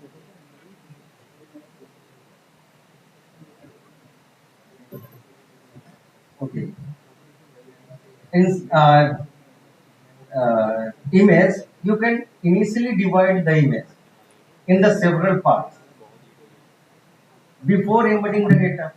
There can be lots of techniques for selection of blocks, because if you divide image earlier, before the transformation or after the transformation. Before the transformation, if you divide the image in 8 cross 8 blocks and then apply the transformation, or you apply the transformation on whole image and then you select the band and then divide into the blocks. Both are the different techniques. Each pixel in grayscale image. Image are basically 3 types: color, grayscale, and third is student. Color, grayscale, and binary. You can prepare the project, final project on this topic too. Lots of students I have seen in deemed university, they have used the machine learning. Then don't use his mind. They just use the algorithm, data and result. कहीं पे दिमाग का use नहीं, बस result निकाला, क्या आ गया, बस प्रोजेक्ट हो गया. इस तरीके का प्रोजेक्ट करने का कोई मतलब नहीं. What is mathematics behind your algorithm? Then image, I was talking about image. 8-bit image is grayscale. Its value is varied from 0 to 255. Binary image, it will be 0 pixel value or 1. And there is another image, color image. It contains red, green, and blue channel. Each channel value is varied from 0 to 255. So, if you use color image for information hiding, you have a lot of space for inserting your data. If you are using binary image, there is a single channel. You can insert a little bit data. But when you are using binary image, pixels value 0 or 1. अगर आपने यहाँ पर एक भी value change की pixel की 0 से 1 किया तो पिक्सल की वैल्यू या तो व्हाइट होगी या ब्लैक। यहाँ पे डेटा इंसर्ट करना बहुत बड़ी प्रॉब्लम है। सो मैंने आज तक जितना भी रिसर्च पेपर देखा, दे आर यूजिंग कलर और grey scale. If your embedding data is an image, and that image is like your graphic error logo. Graphic error logo is color image. If you want to insert in a grayscale image, it will definitely degrade the quality of image because there is 3 channel and lot of data, and you want to insert in a single channel image, then it definitely degrade the quality. Sometimes ये भी हो सकता है कि उसमें data insert भी की। It's totally depend on size too. What is your image size? Okay.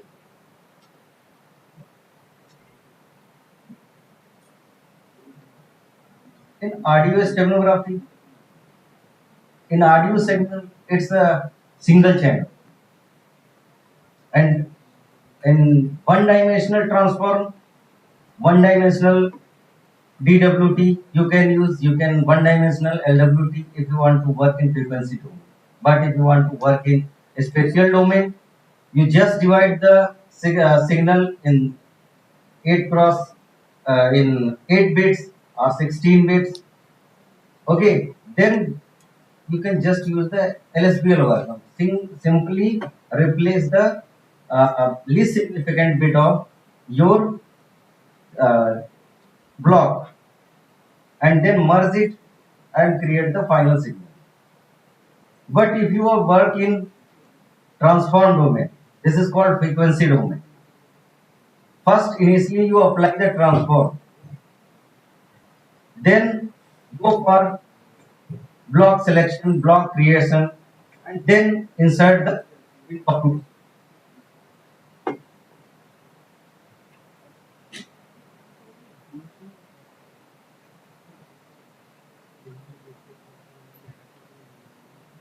This is the stack analysis. Basically, what you have insert, what you have get. आपने क्या insert किया और आपको क्या मिला?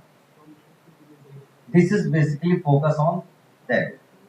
I am not talking about the parameters, but some major parameters like when you create the final image after inserting the information, there are some major parameters. That is PSNR, peak signal to noise ratio. It reflects how much quality has been displayed during the embedding process. Next is normalized coefficient, and third point is mean square error. Okay, PSNR is basically depend on the mean square error. If your mean square error is 0, then PSNR will be infinite.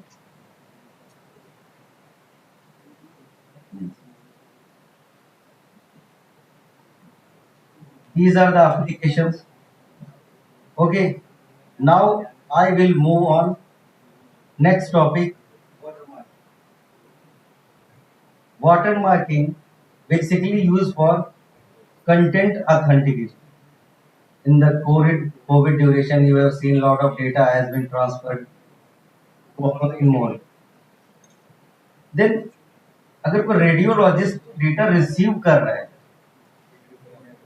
वो कैसे identify करे कि उसे जो image मिला है वो accurate, आपकी इमेज के साथ कोई नहीं कुछ करेगा, but if the image belong to prime minister, belong to CM of your state,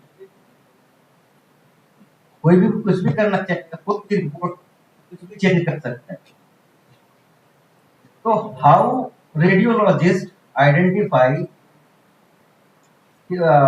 what he have received, it is correct or tempered image. For this authentication purpose, we use the watermarking techniques. My research scholar, he also used different transformation and create several lists. And he has published around 3 SCI papers during his PhD. One of them work belong to region-based image watermarking.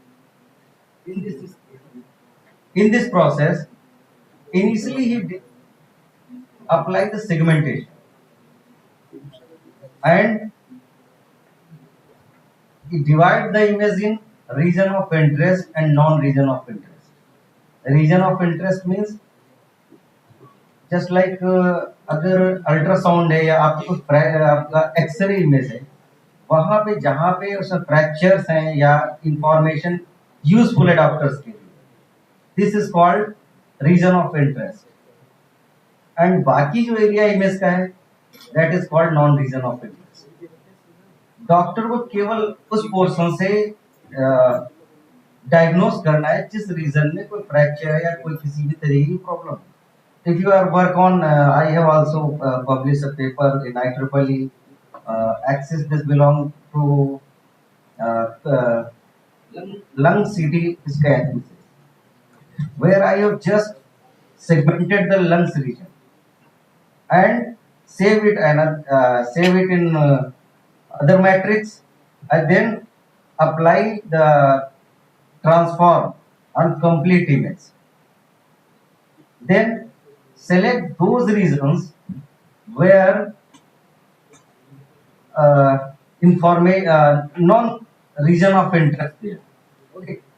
Then divide it into blocks and insert only those places where the non-ROI regions. Okay. After that, apply the several encryption to secure the complete image. After embedding the watermark, image is generated, and then again apply the encryption tool. Because अगर encrypted image आप भेज रहे हैं, तो first उसको पता होना चाहिए इसमें encryption कौन सा लगा हुआ है. आफ्टर दैट फिर आपने डेटा एम्बेडिंग करने के लिए क्या क्या एल्गो यूज किए, एंड नेक्स्ट उसको ये पता होना चाहिए कि आपने किस रीजन में डेटा इंसर्ट किया, थ्रू आउट द इमेज किया है, ईच पिक्सेल, या आपने सेलेक्टेड रीजन. और ये जितनी भी स्कीम्स हैं, चाहे वो स्टेनोग्राफी इंफॉर्मेशन सिक्योरिटी की हो या इमेज ऑथेंटिकेशन के लिए जो यूज की जा रही है, सभी में प्रॉब्लम ये है कि अगर एल्गो सामने वाले को पता है, कोई भी आपकी टेक्निक को ब्रेक कर लेगा. आपका जो भी डेटा उसमें इंसर्ट किया है, हाइड किया है, उसे एग्जैक्टली वो रिट्रीव कर लेगा.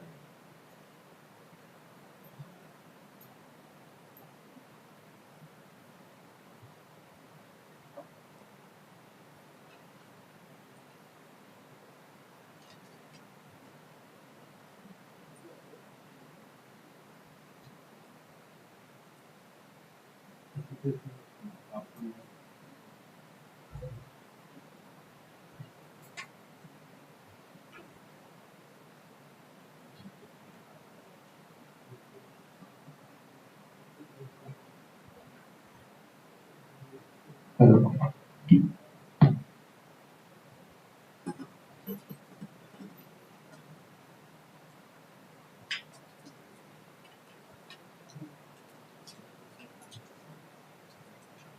Okay, this is a basic block diagram. This is the cover object. Okay, this is a basically a image. Then insertion. Okay, and W, you have seen the W. This is the watermark which has been inserted inside the image, and that is the cover image with watermark. Now, between the cover image plus watermark and cover image, you have seen the insertion. This is the main work. Here, you can apply several techniques. For watermark, you can generate the watermark from image 2. You can apply the encryption.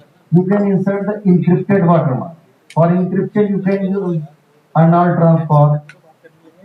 Okay, and then apply some transformation on the image using some scaling factors, and you can also use some block selection techniques here, and you can also select the use the concept of region of interest and non-region of interest.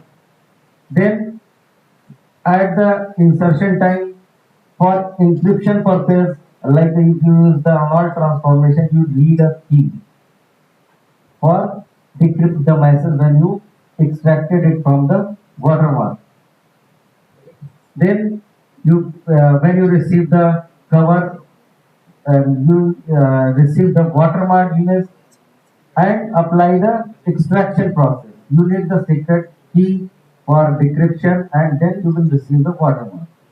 In this, in between, there can be several attacks, like popular attack. One of them is salt and pepper noise attack. Second is compression, which is very common. If you compress the image, your data can be lost. Okay, so you must design a technique which overcome these problems. Because if you compress the image, then watermark image, then some data should be lost. And then when you extract data from the watermark image, you will receive some amount of watermark. Because in such some region where the image intensity is high, so what compression do?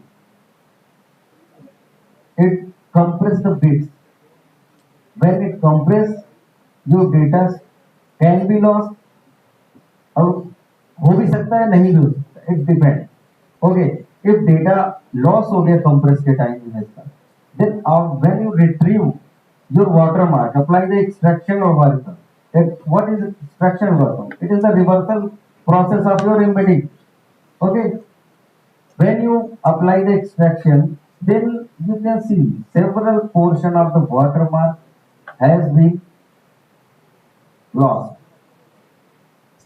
So try to develop and use some mathematical functions. You can also use the matrix factorization. When you divide the apply the transformation and divide the image in blocks, you can use the 4x4 block, and you can easily apply the matrix decomposition. A common decomposition which is used is SVD, singular value decomposition. LU factorization, QR decomposition. Okay, actually problem क्या है, हम लोग mathematics नहीं देखते. तो machine learning ने क्या किया, इसमें सब एल्गो तो बनाई किसी ने, हम लोग केवल एल्गो यूज करते रहे. एल्गो यूज किया, डेटा सेट नेट से किया, अप्लाई किया, रिजल्ट निकाल. जब आप ड्यूरिंग माय कोर्स प्रोफेसर यही कहता था मेरा कि आप लोग काम तो कुछ कर ही नहीं रहे, न एल्गो आपका न डेटा सेट आपका, दोनों में से एक चीज तो आपकी होनी चाहिए। आप कोई रियल टाइम डेटा पे काम नहीं कर रहे, कैगल पे क्या डेटा सेट उठा लिया, इधर क्या बोलते हैं उसको, एक और वेबसाइट है गिटहब, वहां से कोड उठा लिया, एल्गो अप्लाई की, रिजल्ट निकाला, प्रोजेक्ट हो गया। मैथमेटिक्स तो कहीं यूज ही नहीं है, आपको पता ही नहीं। मशीन लर्निंग जब आप पढ़ते हैं तो उसके पीछे इतनी स्टैटिस्टिकल फंक्शन यूज होते हैं। मशीन लर्निंग कुछ नहीं है, इसके पीछे pure mathematics plus statistics. Machine learning is nothing, it's statistics and mathematics, but वो तो हम पढ़ते ही।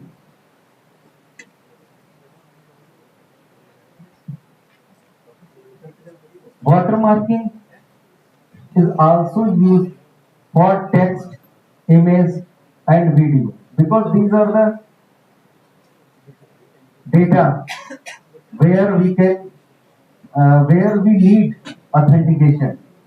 Text, audio, image, and video. Image and video both are similar because video is just a collection of pictures. Okay, जो technique आपका image पे apply हो सकता है उसी टेक्निक को हम वीडियो पे इजिली इंप्लीमेंट कर सकते हैं। If you have small amount of data you can insert inside a single image of the video.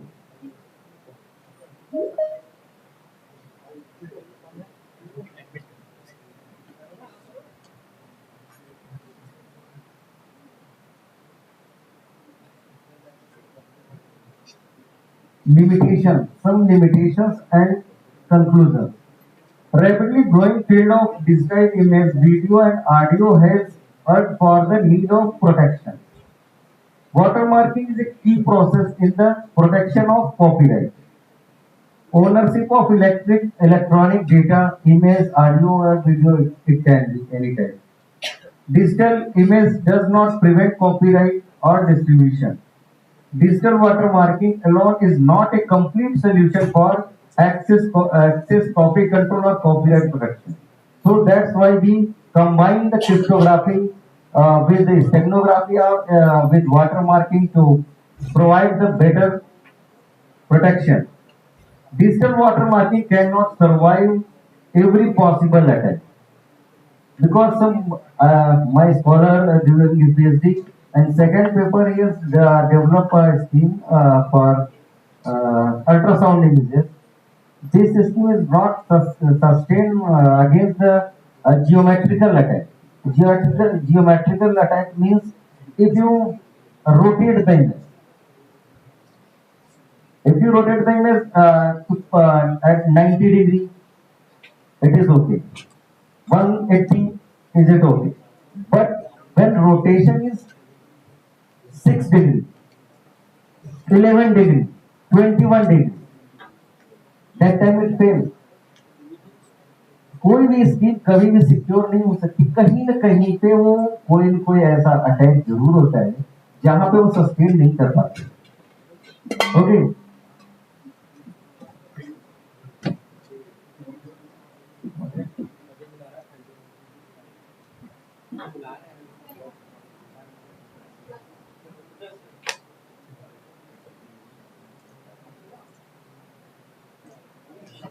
okay, wait a minute. Now I want to discuss about some where we can use. This is the slide. This is my presentation. Okay, now I want to discuss where we can use this time and what is the major area. You have seen only two types of images: color images, grayscale images, which are basically have PNG, JPG, BMP, PIF. Okay. Anybody of you hear about DICOM images? .dcm format. anyone of you hear about Nifty images? NIFTI, neuroimaging. Trichome is basically used for ultrasound. Nifty images used for CT scan. CT scan में आप जब देखते हैं तो वहां पर आपको slices दिखती है। सीटी स्कैन जिसका भी आपने देखा होगा फुल प्रिंटेड फॉर्म में जब आता है तो वहां पे स्लाइस दिखती है। पर्टिकुलर एक स्लाइस जो है वो क्या है, एक एक्चुअल में फुल इमेज। ओके, अब आपने सुना होगा 128 स्लाइस का, 64 slice ultrasound CT scan. It means वो 64 इमेजेस कैप्चर कर रहा है पर्टिकुलर सीटी स्कैन के लिए। ठीक है, अब यहाँ पे आपके पास 64 इमेज है तो उसको आप कैसे सेव करोगे? आप पर्टिकुलर इमेज को पीएनजी फॉर्मेट में सेव कर सकते हो, ये कर सकते हैं आप, या पर्टिकुलर इमेज को आप प्रिंटिंग के फॉर्म में निकाले तो या किसी एक पेपर में प्रिंट कर सकते हैं। आपके पास कोई भी ऐसा फॉर्मेट नहीं था इमेज का जहां पे आप एक इमेज फॉर्मेट के अंदर सभी की सभी इमेजेस सेव कर लें। क्यों? क्योंकि आप कलर इमेजेस है, आपको एक बेसिक आइडिया ये था इस फॉर्मेट को डिजाइन करने का। आपके पास कलर इमेजेस 3 चैनल्स मिलते थे।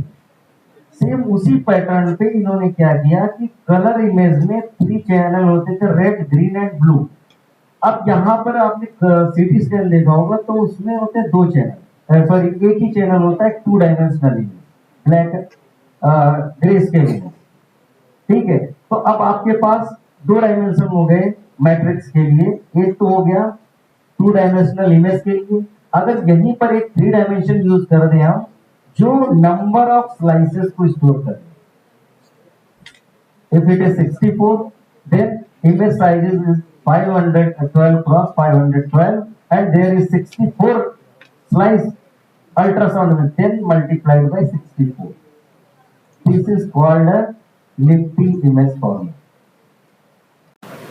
During the COVID, they have used the 512 slice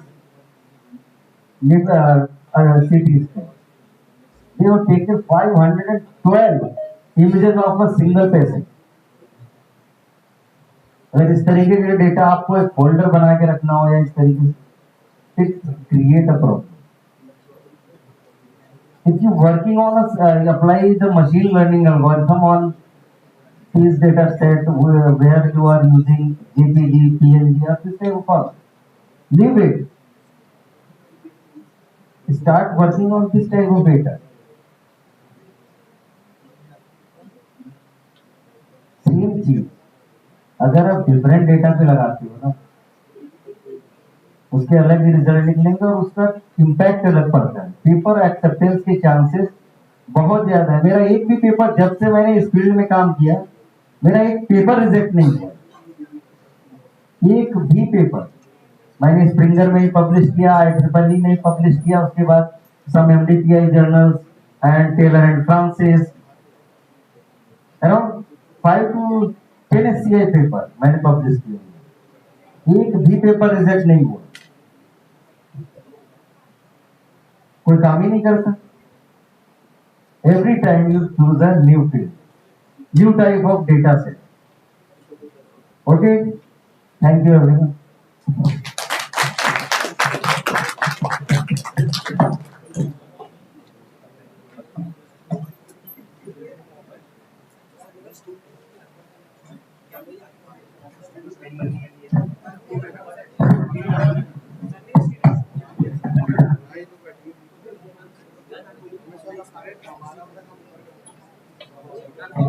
Thank you so much, sir, for enlightening us with your expertise.